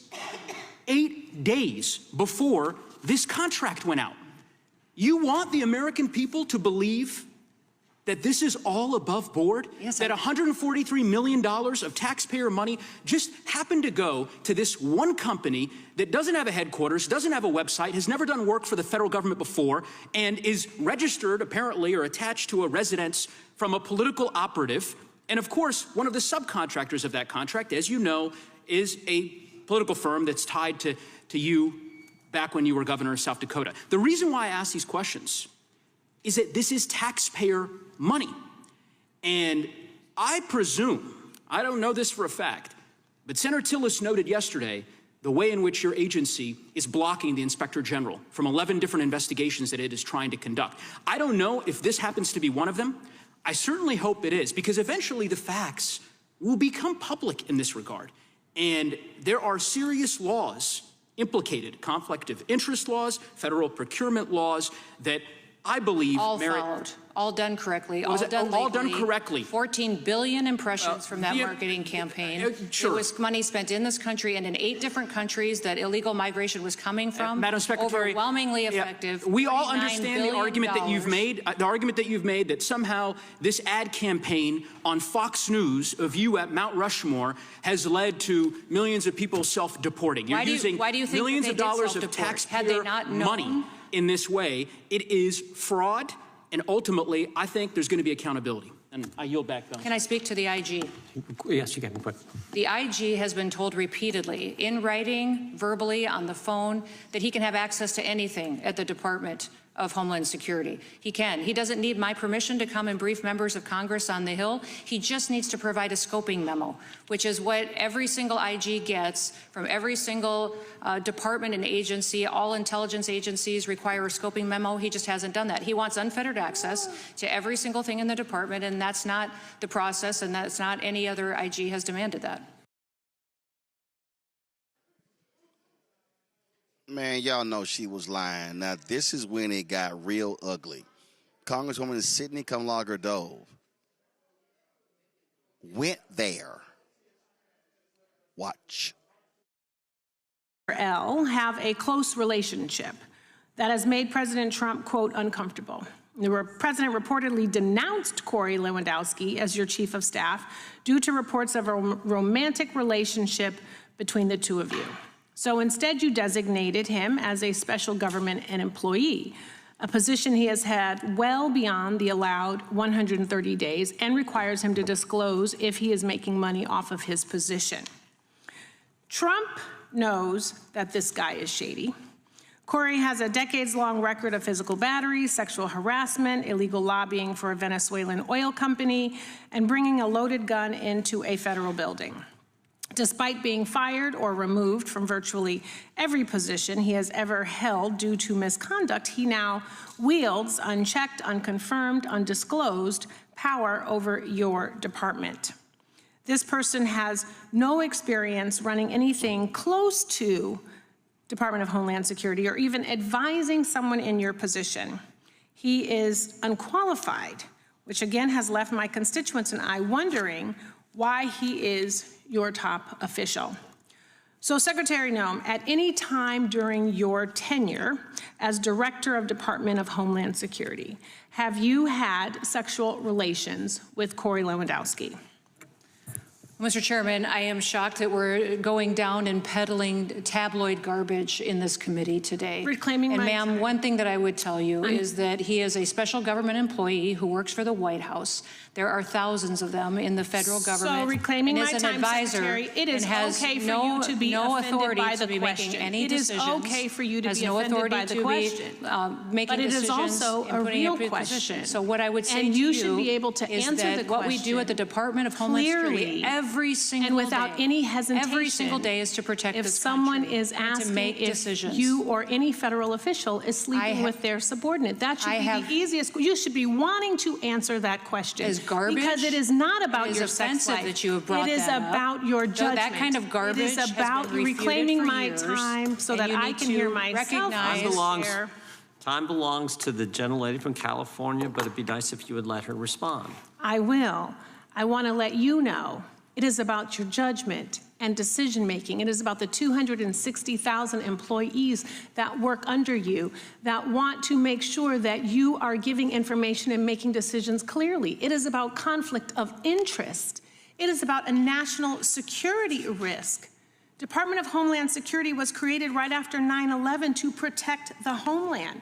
And DHS has circulated an internal bulletin to law enforcement partners warning that the conflict of the war we're in could inspire lone actors or small-scale cyber activity inside the United States, according to a memo obtained by ABC News. So American lives are at risk. The people who work for you are at risk. And they want to know that the person at the top, you, are making decisions clearly, without any sort of cloudiness, and that they're your decisions because you're the secretary who was confirmed. That's what this is about. Saving the lives of Americans and not costing them millions of dollars and not having a secretary who's compromised in her decision-making. And Mr. Chair, before I yield my time, I would like to enter into the record some articles, and I'm asking for unanimous consent. Gnome tightens her grip on DHS. Lewandowski fired FEMA admin. Without while sitting- objection. Okay. The next one is Kristi Noem secretly took a cut of political donations from ProPublica. Without objection. Kristi Noem fires pilot over a blanket, but is forced to reinstate him to fly home. Wall Street Journal. Without objection. Lewandowski taking out trash at Noem's D.C. home. Daily Beast. Without objection. Barbie's Mile High privacy chamber with alleged lover exposed. Wall Street Journal, how Corey Lewandowski became Kristi Noem's gatekeeper at DHS. Without objection. A pilot fired over Kristi Noem's missing blanket and the constant chaos inside DHS. Wall Street Journal. Police charged Trump campaign manager with assault. PBS News. Without objection. Woman who accused Corey Lewandowski of assault speaks out. I don't want this to happen to anyone else. CBS News. Lewandowski's firm quietly inked deal with Venezuela-owned company Politico. Without objection. List of U.S. cities raising security amid Iran conflict. Newsweek. Without objection. Kristi Noem, I have a few more, I'm sorry. Kristi Noem misled Congress yesterday about top aides' role in DHS contracts. Without objection. Policy number 10271 from ICE, it is an anti-fraternization policy prohibiting romantic or sexual relationships between supervisors and their subordinates. And with that, I yield. Without objection. All right, y'all, I got to play one more. So Congresswoman Dove's seatmate is Congressman Jared Moskowitz. He didn't let up. Now, I want to give you an opportunity to answer on the record to Ms. Kamlager-Dove's question. I know you said it's garbage, and it may be, but I really think you need to say the word no into the record so that you can clear that up. I think the ridiculousness of this and the tabloids that you are quoting and referencing are insane. And this has been so that's a no? Something that I've refuted for years, and I continue to do that. So it's a what no. I would tell you is we when can move on. regards Hold to on. what you're doing, We can move on. I'm not going to belabor it. If it's this is what you do. Hold on. I'm not doing anything. Liberal left is you go off and you attack conservative women and you say that we're either stupid I haven't or said we're anything. sluts. All right, so listen. And that's what you do. Yesterday, Richard, reclaiming my time, Mr. Chairman. Mr. Chairman, reclaiming my time.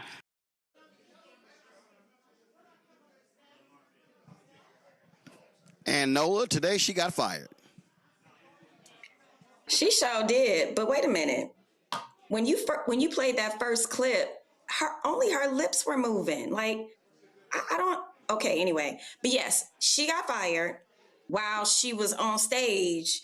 And so Donald Trump does what he always does. He loves a good humiliation, baby. And so everything that I'm seeing from people who are celebrating up and down the timeline, they're saying that the dog let her know that he did it, the dog that she murdered. But anyway, but seriously, this is very serious. And I'm so happy that Jasmine Crockett really leaned into this corruption angle. Last night, I was at a foreign policy dinner and Senator Chris Murphy was our guest. And one of the things that we've been talking a lot about in these kind of informal settings is the idea of corruption. And my really good friend, who's the CEO over at the Center for International Policy, wrote this really good paper about corruption. And it's been circulating because this is definitely something that, the American people have been shouting loudly about accountability. What does that look like? And how do you go after it? And it's about leaning into the blanket, naked corruption that this regime, that we hear about every single day. And it just seems that nothing will be done, that nothing can be done. And it's exhausting all of us because it literally looks like these people can get away with whatever they want to do. I mean, case in point, she may be losing this job, but from what I understand, she's going to be a special envoy, which means she's still going to be getting a paycheck. You know what I mean? So where does this end? So I'm happy that corruption is really front and center because accountability needs to come yesterday. These people just run roughshod over the American public. And to the Congresswoman from California's point, this really is a national security risk because so much is going on internally. We have our eyes off the ball in many different directions. And when the main story about the one who's leading DHS is about face fillers and her wigs, we're not moving in the right direction, folks. This is not about keeping us safe at all. So we're moving in the wrong direction. And I'm happy that Jasmine Crockett leaned all the way into the corruption angle. Brian, it was laughable to sit there as she tried to lie herself. This $200 million contract, absolute corruption. I mean, these people are butt naked when it comes to their corruption. Roland, I have a lot to say about this. Let me first start by saying she didn't answer that question about Corey Lewandowski because the answer is obviously yes. So the puppy dog cosplay killer, Kristi Noem, did not get fired by Donald Trump because of people getting murdered in the streets, because of her ICE thugs wearing masks, murdering people. She didn't get fired because of her incompetence. Make no mistake about it. The only reason why she got fired is because she made Donald Trump look bad, asked about the $220 million ad campaign. That's the only reason why Donald Trump fired her. She is incompetent. She's a liar. This is a disgraceful woman, and she is an absolute disgrace and probably has an IQ of about 40. She is the woman who called Alex Preddy a domestic terrorist hours after Preddy was murdered. Hours after Renee Good was murdered, she called her a domestic terrorist. Wouldn't apologize, even though we know that that was a lie then, and it's a lie now. She didn't apologize to the families because she has zero moral compass. He is also corrupt. That $144 million deal, we know why she did that. Complete corruption. Are we supposed to be led to believe that, oh, this company was made 8 days before that deal and everything is completely legit. No, the chickens are going to come home to roost. Now, yes, the problem we have here is, unlike Marjorie Taylor Greene, when she learned that Donald Trump wasn't going to endorse her, and then she started trashing him because she had nothing to lose. Kristi Noem is not going to start trashing Donald Trump and turning on him because, as just mentioned on your panel, she still has a job in the Trump administration, which is mind-blowing. It's also mind-blowing that Corey Lewandowski, who is a woman abuser, in my opinion, just like Pete Hegseth, has a paid job. He's getting paid to work for the government. It's mind-blowing to me, not to mention this private jet that cost the American taxpayers hundreds of millions of dollars with that nice little bedroom in there. I'm sure that Kristi Noem and Lewandowski had some fun in there as well. The bottom line is this is a despicable human being. She is a thug. She is a racist. She's taken people's First Amendment rights away, Third Amendment, Fourth Amendment rights away, completely incompetent, should have never been in this position in the first place. But again, I go back to what I said earlier. This is really important. Donald Trump did not fire her because of the job she didn't do or because of what was going on with ICE or her lack of leadership or incompetence. The only reason why Donald Trump fired her is because she made him look bad with an answer, and maybe the only time she was telling the truth under oath, that Donald Trump approved the $220 million that they had to spend with this advertising campaign, which did absolutely nothing, by the way, because we see her on a horse somewhere or in a cowboy hat. We should all of a sudden say, let's forget about all those ICE thugs out there that are murdering people on the streets, that are attacking brown people. Let's forget about that because Kristi Noem in some commercial that cost the taxpayers millions of dollars somehow, oh, it's okay now because I saw Kristi Noem in a commercial looking like the clown that she is. Roland, I'm so angry at this situation and so many others, but she is so unqualified. She is such a moron, and she's such an embarrassment to this country, and she's a liar. And in my opinion, she belongs in jail. Greg, the corruption has no end. And, I mean, can you imagine, Greg, imagine this here. Imagine Joe Biden in the White House or Obama, and they decide to give me a $143 million contract for a company that's registered at a residential home started 8 days before.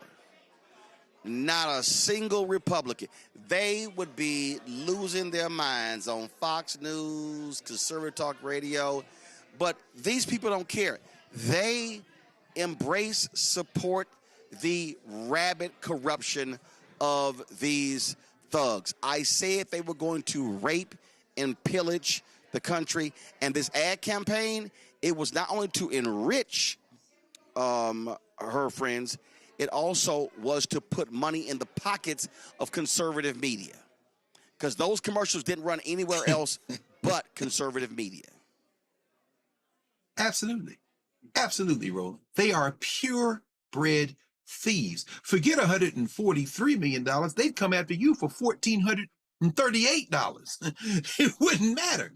These people, as you said, they're racists, they're sexist, they're misogynists. Donald Trump did not win the presidency in 2016, despite saying you can grab women by the private parts. He won because he said it. Let's just drop all the pretenses and get down to business. First of all, when Kristi Noem said, you think women are stupid, you think they're sluts, she's absolutely right, except the people who think that are the ones that are employing her. First of all, $200 million, that ain't no money. Let's just get to the real stealing.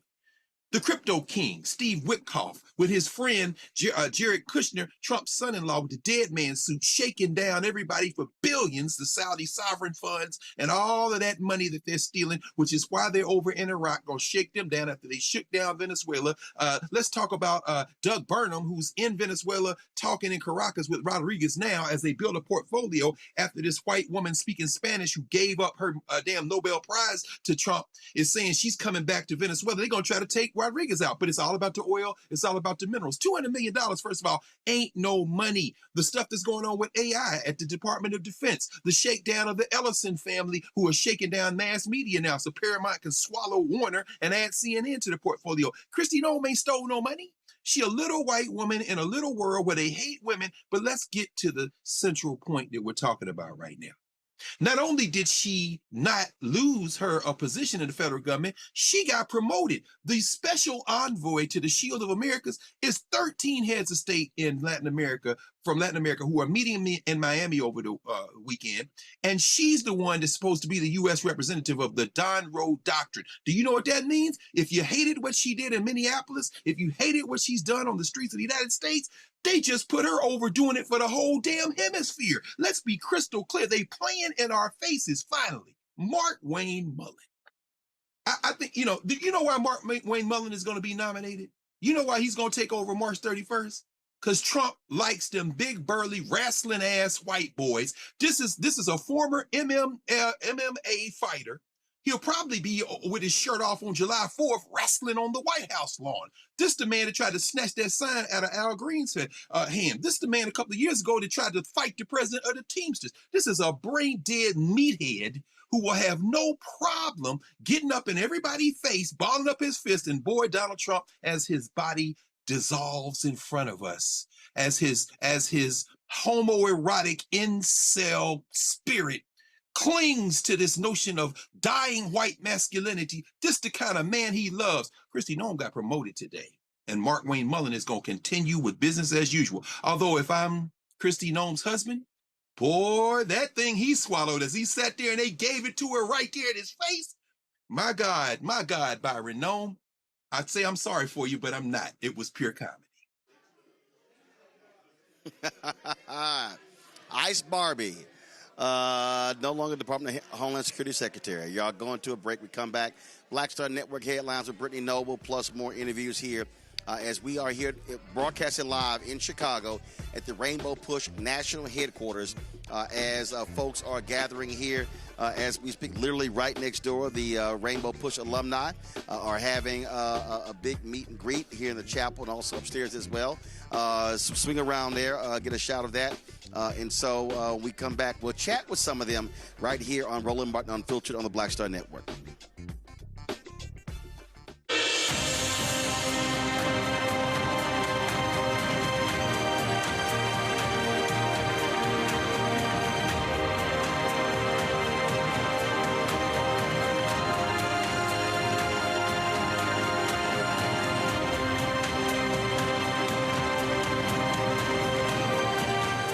Decade of love, joy, and power. Black Voters Matter is 10 years old, and we are just getting started. This is love with a purpose. This is Black joy in motion. This is unstoppable power. Across campuses, neighborhoods, and back roads, let's go! We show up not just to vote, but to be seen, to be heard, to belong. We ride together. We organize together.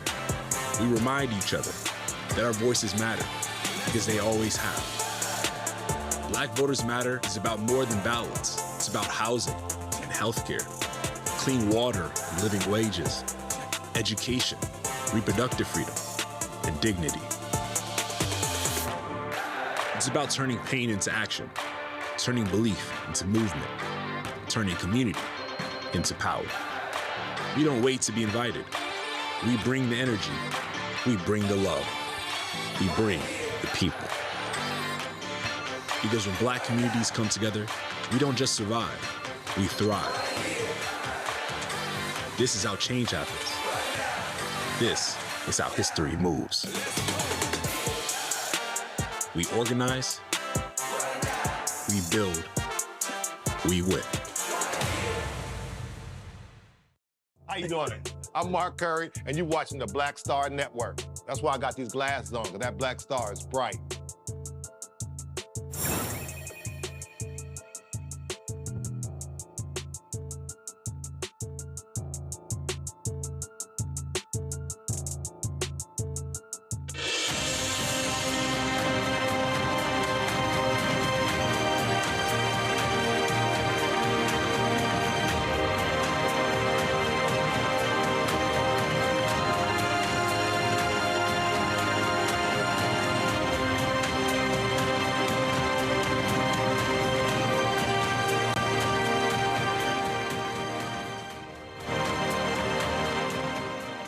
Folks, we're back here at Rainbow Push headquarters as they're having the family reunion here of all the folks who worked with Reverend Jackson, people who were by his side, folks who were on the road with him, answered the phones here, volunteered, worked on the campaigns. Mignon Moore is one of those folks. You never see Mignon. She's always one behind the scenes. She was the one putting together the whole DNC convention in 2024. First time you connected with Reverend Jackson? Actually, it was in the 80s. I came down here to interview Reverend Jackson, ironically. I was doing a paper at school, When Blacks Become Mainstream, Do They Lose Their Identity? And I came down here every Saturday hoping to land that interview with my classmates, and we eventually did. You in high school? No, I was in college. It was a college paper. And then So you came down every week. How long? It was a couple of weeks because, you know, he was at the height of his popularity, and we got these little students wanting to interview him. But we interviewed Reverend Barrow first. Reverend Willie Barrow, who was about 3 inches shorter than you. That was a short, tough sister. Little warrior. And we interviewed her, and then she said she set up an interview with the Reverend, and she did. And then that led to, y'all need to come down here and volunteer for me. And so the rest is history. Talk about that because, again, so this is what they call the family reunion. So many people, and I was telling people earlier, I mean, black folks, Latinos, whites, Arab Americans, Muslims, all kind of folk. I don't think people really understand. They may think, okay, Southside Chicago, black folks. No, the rainbow part was real. Oh, it was very real. And I actually, in 1988, I had the privilege of going on a lot of these journeys with Reverend Jackson when he was going to campaign in Appalachia, when he was campaigning with farmers. And I would with Willie Nelson? Yep. And I keep saying to myself, why? Why is he going to see those folks? But then it occurred to me that those people have lives too. And he said something that was really important to us one day. He said, if we all put a bag over our head and we all say that we're hungry and we turn the lights out, you don't know who's hungry. And that opened my eyes to the coalition he was trying to build, because he saw everybody and he saw the pain in everybody. And to this day, I often wonder who actually speaks for those coalitions that he built so many years ago. Also on the political side, you were very much involved in that. You've been knee-deep in Democratic politics. Again, I think the everyday person has no idea the number of opportunities that created consultants, pollsters, strategists, media, up and down. He really broke apart the cabal in the Democratic Party and said, you've got to make this inclusive. Not only did he break the ball, he allowed us the opportunity to get to the table and to learn what the others do. I mean, that's why we have a Roland Martin, because Roland Martin was able to sit with his white counterparts, learn everything he learned, and look what he's doing now. He's streaming across the nation for our people. But, you know, all of those skills that I learned when I was sitting at these tables, I was able to go in these rooms and compete with them. And that's all he wanted us to do. But the main thing he wanted us to do was not leave us out once we got in the room. And he wanted us to take our values with us. And that's what we did. We took our values with us, and, you know, we tried to make sure our people was always represented. See, I think that part is important because you know and I know it's a lot of folk who benefited from his work who didn't hold that door open for other black folk. It's true. I mean, that happens all the time. It happens today. But the one thing I can say for sure, that if you really understood Reverend Jackson's value system, if you understood what he fought for, then you would be a part of his real movement. And his real movement was to swing the door wide open. When you get to the table, don't close the door behind you. Make sure you're bringing other people behind you. And that's why you see, in politics in particular, we have more political operatives because we keep swinging the door wide open. You know, people often talk about what the Color Girls do. Well, one of the things that we learned from Reverend Jackson, the Rainbow Push, is to make sure we bring people along behind us so that they can sit at those tables. The only thing we don't want them to do is forget the people that brought them. Right. I mean, you know, listen, you don't have to bring us. We're already at the table, but then that's your turn to bring somebody else. Don't get in there and just forget everybody. Last question. Think back to the Civil Rights Movement. Dr. King was a great brother, but let's be clear, it was mostly brothers around him. Dorothy Cotton was really the only woman in the inner sanctum. People also have no clue, and we discussed this a couple of weeks ago, the number of women who got to be able to be in leadership positions and as a result of Reverend Jackson. I said this yesterday to a person, in this very building, when I walked through the doors as a young person, I got to meet Mrs. Jackson, I got to meet Mrs. Lohman, I got to meet Reverend Barrow, I got to meet Betty Magnus, I got to meet Reverend Jeanette Wilson. All of these women have paved the way, and people think that, those of us who came after them were the ones that caused Reverend Jackson to open the door for women. No. He had strong women around him, and the reason why he could open the door, because they would say, make sure you got women at the table. And I just read this, and it's a beautiful article on Dr. Dorothy Height, how the quiet force of Dr. Height changed the civil rights movement. I mean, I think we still have a lot of work to do, but he was real clear. Women should be at the table. It wasn't no folding chair. It was a hard seat, and we loved every minute of it, and I hope we've made him proud. Absolutely. Well, it really has been great. Listen, we certainly miss him physically, but people, if they were here, will understand it's actually joyous. I wasn't here last week as they had at the Lying in State, but people, first of all, he wouldn't want no sad funeral anyway. Lord, that music tomorrow is going to be off the chain. It's going to be beautiful. It's going to be celebratory, and it's going to be gospel. What he loved, and I think we're gonna go to church tomorrow. And last, it's gonna be black. Well, in fact, when John H. Johnson died, I remember we were here on Saturday, and Reverend Jackson, he led a funeral. He said, and let's be clear, he said it's gonna be a black funeral. The casket will be present. He said, I ain't gonna be a photo on the easel. Oh, well, that's the new way to do it.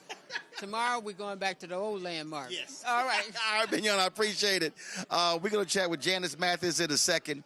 Janice Mathis actually was running Rainbow Push Economic Division in Atlanta. And I'm going to quickly go to my panel before I bring in Janice here.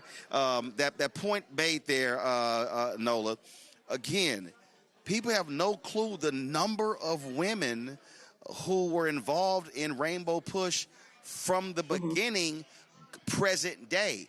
That is not a natural thing when you have organizations led by Baptist preachers.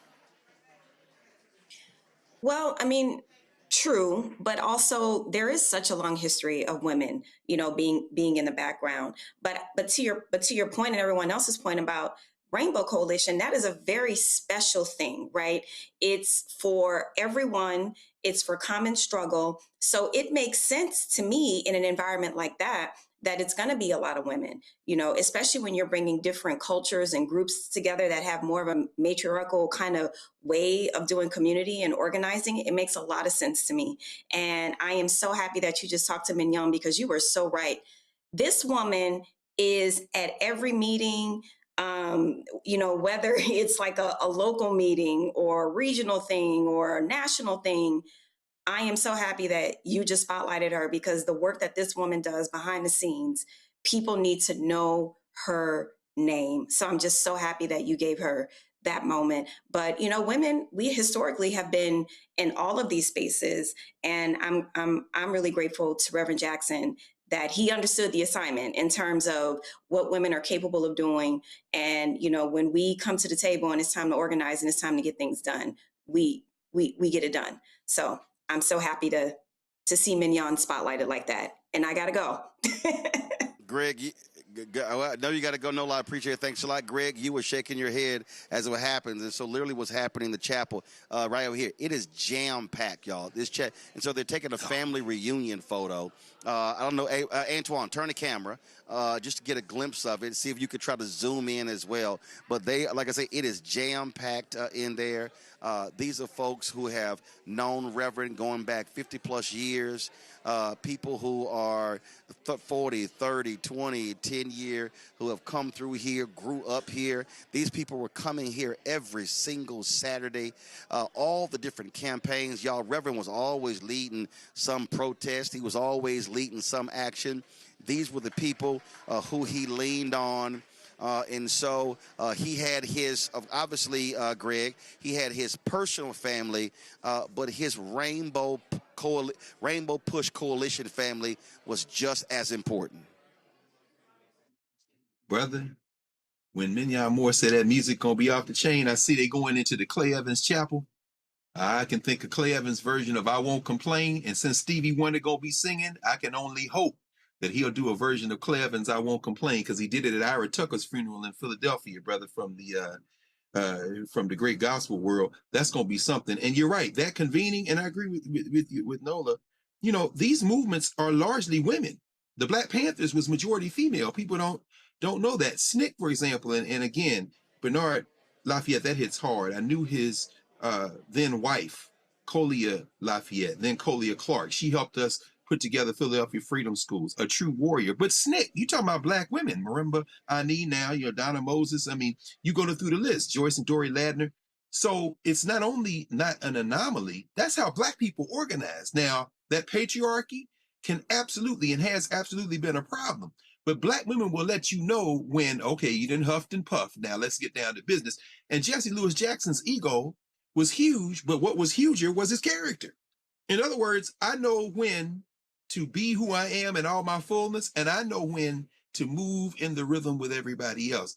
Roland, I mean, again, I just can't convey the depth of meaning and how meaningful it is for you to be there in this moment to capture even a hint of this, because it isn't just about Jesse Jackson, but through the lens of Jackson, you know what we see? We see who people are. We see who African people are. We see who Black people are to each other. And that is a lesson for the whole world, regardless of where people come from. But yeah, man, I just hope they get off one of them good old I can't complains, brother. Somebody gonna run up out that church before it's over. Yes, of course, Paul Jones, who was from Houston, of course, that was his song. You know, Brian. I said this earlier. I mean, it is amazing to stand in this lobby. They got the wreaths over here. Come on, Antoine. They got the wreaths over here that to my right. Of course, I'm standing in front of this bust of Reverend Jackson that was dedicated on February 11th, 1986. This picture here on the wall, of course, Reverend when he was wearing his big medallion, his afro here as well in the 70s. And when I see all the people coming through here, I mean, it's, of course, and again, you know, Brian, I only spent 6 years here. I was here 2010. I was here 2010 to 2000, and I'm sorry, 2004, 2010. And it was crazy. Again, there were people who I met here who were here 70s, 80s, and 90s. Folk who go back, and the kids, they were putting the work in. They were putting the work in. And that's what it was all about. It was about the work. Chicago is a wonderful place. I've spent plenty of time there. And unfortunately, there are a lot of people, particularly people who look like me, unfortunately, on the right, which I'm not on, who all they want to talk about when it comes to Chicago is black on black crime. And it drives me crazy. It's really important that you're there. And I think it's also extremely important for people that look like me to understand the legacy, to understand the pathways of other people that were brought up differently, that don't look like me. And of course, people like Mr. Jackson and what they have accomplished, what they have done, not just for people that are African Americans and minorities, but for people who look like me as well. I just think it's so important. I think it's great that you're out there. Frankly, like I said, I wish I was out there with you. And I just think, you know, the legacy will live on forever. More people need to be educated on not just what Martin Luther King Jr. did, but what the Jesse Jacksons have done just for society in general. I just think it's really important. He'll always be a hero and an icon. And that's the way I will always remember him as. And we certainly can't forget that. So I'm glad you're out there spreading the word. And I think it's really important, particularly even for younger people learning. We know that there's a lot of people, again, on the right that want to erase the history books. They don't want to teach our kids about slavery or what minorities and Black people had to go through years ago. I'm not one of those people. I think we all need to be educated, especially people that look like me. And Roland, you're doing a great job, and I'm glad you're out there. Well, I'm certainly glad to be out here as well. Folks, let's do this real quick. First of all, let me do this here. Let me thank Brian. Let me thank Greg for being on today's show. It is really great to have y'all here. Nola had to leave as well, so I appreciate your commentary, appreciate your words as well, folks. Thank you so very much. Let me do this here. Let me go to Black Star Network headlines with Brittany Noble. The North Las Vegas City Council approved a $1.2 million settlement for a deaf Black woman who sued the city and its police department following a 2021 traffic stop. Andrea Dre Hollingsworth was pulled over with her twin daughters in the back seat in April of 21. The officer, Michael Rose, handcuffed her for allegedly not following orders, even though she could not hear them. Body cam footage shows Hollingsworth repeatedly trying to explain that she could not hear, pointing to her ears. She says Rose refused to let her communicate through writing or sign language. He then ignored her and her children, pulling her out of the car and eventually forcing her to the ground, pressing her knee into her back while handcuffing her. The lawsuit claims Rose violated Hollingsworth's Fourth Amendment right and 14th, the Americans with Disabilities Act right. The suit detailed how the officer's refusal to accommodate her deafness caused physical and emotional harm, also while traumatizing her children. She was released with no charges. 2 Ann Arbor Smoothie King employees are out of a job after they refused to service a man and his wife because the husband was wearing a Donald Trump sweatshirt. Cell phone video captured the incident, showing a tense exchange between the couple identified as Erica and Jake Lindemeyer and the staff members, which quickly spread across social media. Well, the Smoothie King, a Texas-based company, cut ties, posting an X message saying, following an investigation into the incident, the franchise owner has taken immediate action and the 2 employees involved are no longer with the business. Well, the House is set to vote on a measure today to block President Trump from taking further military action against Iran without congressional support. It comes a day after a similar effort fell short in the Senate. The war powers vote comes amid concerns that the U.S. could be engaged in another lengthy war in the Middle East. And as a CBS News poll shows that the majority of Americans disapprove of the U.S. military action against Iran. Also, 2/3 say that the administration should obtain approval from Congress for further military action. Howard University is changing its game day protocol, now requiring student athletes to either stand for the national anthem or remain in the locker room. This move comes after members of the women's basketball team knelt during the pregame ceremonies before a game against the United States Military Academy. Athletic leaders say the policy follows internal conversations about balancing student expression with respect for others. Howard University's women's basketball players have knelt during the anthem since 2020, all as a part of a protest against social injustice. Well, at least 14 cases of measles have now been confirmed at Camp East Montana in El Paso, Texas. That's the nation's largest ICE detention facility. The facility, located on the Fort Bliss Army base, holds an average of nearly 3,000 detainees inside a tent-style structure.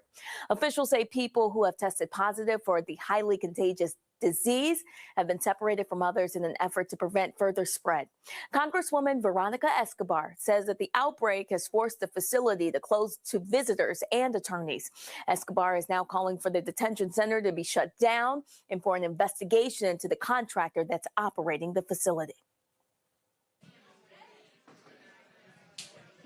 Folks, Brittany, I certainly appreciate that. Folks, don't forget to catch out the Breakdown with Brittany Noble every day, noon Eastern, right here on the Black Star Network. Again, the Breakdown with Brittany Noble, noon Eastern. Y'all should be showing the graphic, y'all. The Breakdown with Brittany Noble, noon Eastern, every day, Monday through Friday, right here on the Black Star Network. Folks, that is it for us. So let me walk you through what is going on. And so the Omega service for Reverend Jesse Jackson Sr. is over. That was being conducted by Omega Psi Phi fraternity. Right now, the Rainbow Push family, they are actually in the chapel. I mean, it is jam-packed. There's not a space in there. They just took a big family photo. Reminiscing, telling stories that's happening. Folks are all here in the lobby, jam-packed here as well. And so tomorrow, let me give you the schedule tomorrow. So the public celebration, Reverend Jesse Louis Jackson Sr. will begin at 11 a.m. Central. 11 a.m. Central, 12 Eastern. Now, if the doors open to the House of Hope at 9 a.m. Central, 10 a.m. Eastern, we will be live. We will be live beginning at 10 a.m. Eastern tomorrow on the Black Star Network. We'll have 2 hours of coverage before the funeral starts. All of the national media outlets are going to be here. Local networks, media from all around the world will be covering this funeral. 3 former presidents will be in attendance. Former President Barack Obama, former President Joe Biden, as well as former President Bill Clinton. They will all be here. It will be a service. Now, I've been told it is not going to last as long as Aretha Franklin and Rosa Parks. Those were 7- and 8-hour funerals. They said it's not happening, and so we do look forward to a major celebration taking place tomorrow, though, at the House of Hope. And then on Friday, what will happen on Saturday, there will be the private funeral taking place here at Rainbow Push. Doors opening at 9 a.m. Central, 10 a.m. Eastern. We will be live here, 10 a.m. Eastern. We'll be live for an hour before that service. We will carry that service on the Black Star Network, and then we'll close it out, and then they will have the repast here in Chicago. And so it is obviously bittersweet to be back here. I worked here in Chicago 2004, 2010. I was executive editor, later general manager of the Chicago Defender. I was midday host first, then morning talk show host on WVON radio. I spent 6 years here. I came here on Saturday a whole lot to Rainbow Push. Many times walking through that front door, going through those doors, sitting in Reverend Jackson's office, having conversations with him, laughing with him. I think y'all have the photo as well. There's a photo that I shot 2 of my nieces with Reverend Jackson. The oldest just turned 29, and I think in that photo she may have been 7 or 8, so much time spent here, again, interviewing him, talking to him. I remember when Minister Louis Farrakhan had some significant health issues. He almost was close to death, and remember he called into the audience here, and then we were in Reverend Jackson's office talking to Minister Farrakhan privately, and he was talking about how he wasn't sure if he was going to even have the surgery. He eventually had the surgery for prostate cancer at Howard University, and my goodness, that may have been 2006, and here we are 20 years later. Minister Farrakhan, 92 years old, and he spoke about Reverend Jackson, of course, a couple of Sundays ago at Savior's Day. And so we're going to be covering all of it. We're going to be covering everything. And so y'all can tune into the Black Star Network. No, I don't know of any other black-owned media outlet who's given the coverage that we're giving here. I know WVOE in Chicago is doing it. They're going to be broadcasting tomorrow as well. But we are going to have the most extensive coverage for you. Again, 2 hours tomorrow, beginning at 10 a.m. Eastern. Beginning at 10 a.m. Eastern. The homegoing service for Reverend Jackson starts at noon Eastern. And so we appreciate all of y'all watching and tuning in, telling everybody about it as well. And also, please do us a favor. Your support of what we do is critically important. We can't do this. No one is paying us to be here. We're spending thousands of dollars to be here on staff and travel to cover this because it is an important story. It is our story. And so when you support this network, then you are supporting the ability to be able to cover events like this. So please do me a favor. Contribute to us via Cash App. And when I say thousands, I need y'all to understand, to travel here with crew and everything, paying folks, food, all sort of, you're talking about $20,000+ dollars. That's what it costs to do what we're doing. And so please contribute via Cash App. You have the Stripe QR code. You see it right there. If you want to use Cash App or for credit cards, checks and money order. Make it payable to P.O. Box 57196, Washington, D.C., 20037-0196. PayPal is R. Martin Unfiltered. Venmo is RM Unfiltered. Zelle, Roland at RolandSMartin.com, Roland at RolandMartinUnfiltered.com. Be sure to download the Black Star Network app. Apple phone, Android phone, Apple TV, Android TV, Amazon Fire TV, Roku, Samsung Smart TV. Also, be sure to get you want to get our swag, go to shopblackstarnetwork.com for our T-shirts and mugs and wall art, all that good stuff. You can check it out there. And also support the black-owned businesses that you see for us as well, shopblackstarnetwork.com. All of these black-owned businesses, all the products you see right there, they are available at shopblackstarnetwork.com. Don't forget, download the app Fan Base, so please support them. And, of course, be sure to check out the Breakdown with Brittany Noble, noon Eastern. Tomorrow show will be preempted. We'll be live here. But normally we'll check out the Breakdown with Brittany Noble every day, noon Eastern. Folks, that's it. Roland Martin here live at Rainbow Push National Headquarters here in Chicago. Of course, we're here celebrating the life and legacy of this great man right here, Reverend Jesse Louis Jackson Sr. I'll see y'all tomorrow at 10 a.m. Eastern right here on the Black Star Network, live from the House of Hope, Salem Baptist Church. Holla.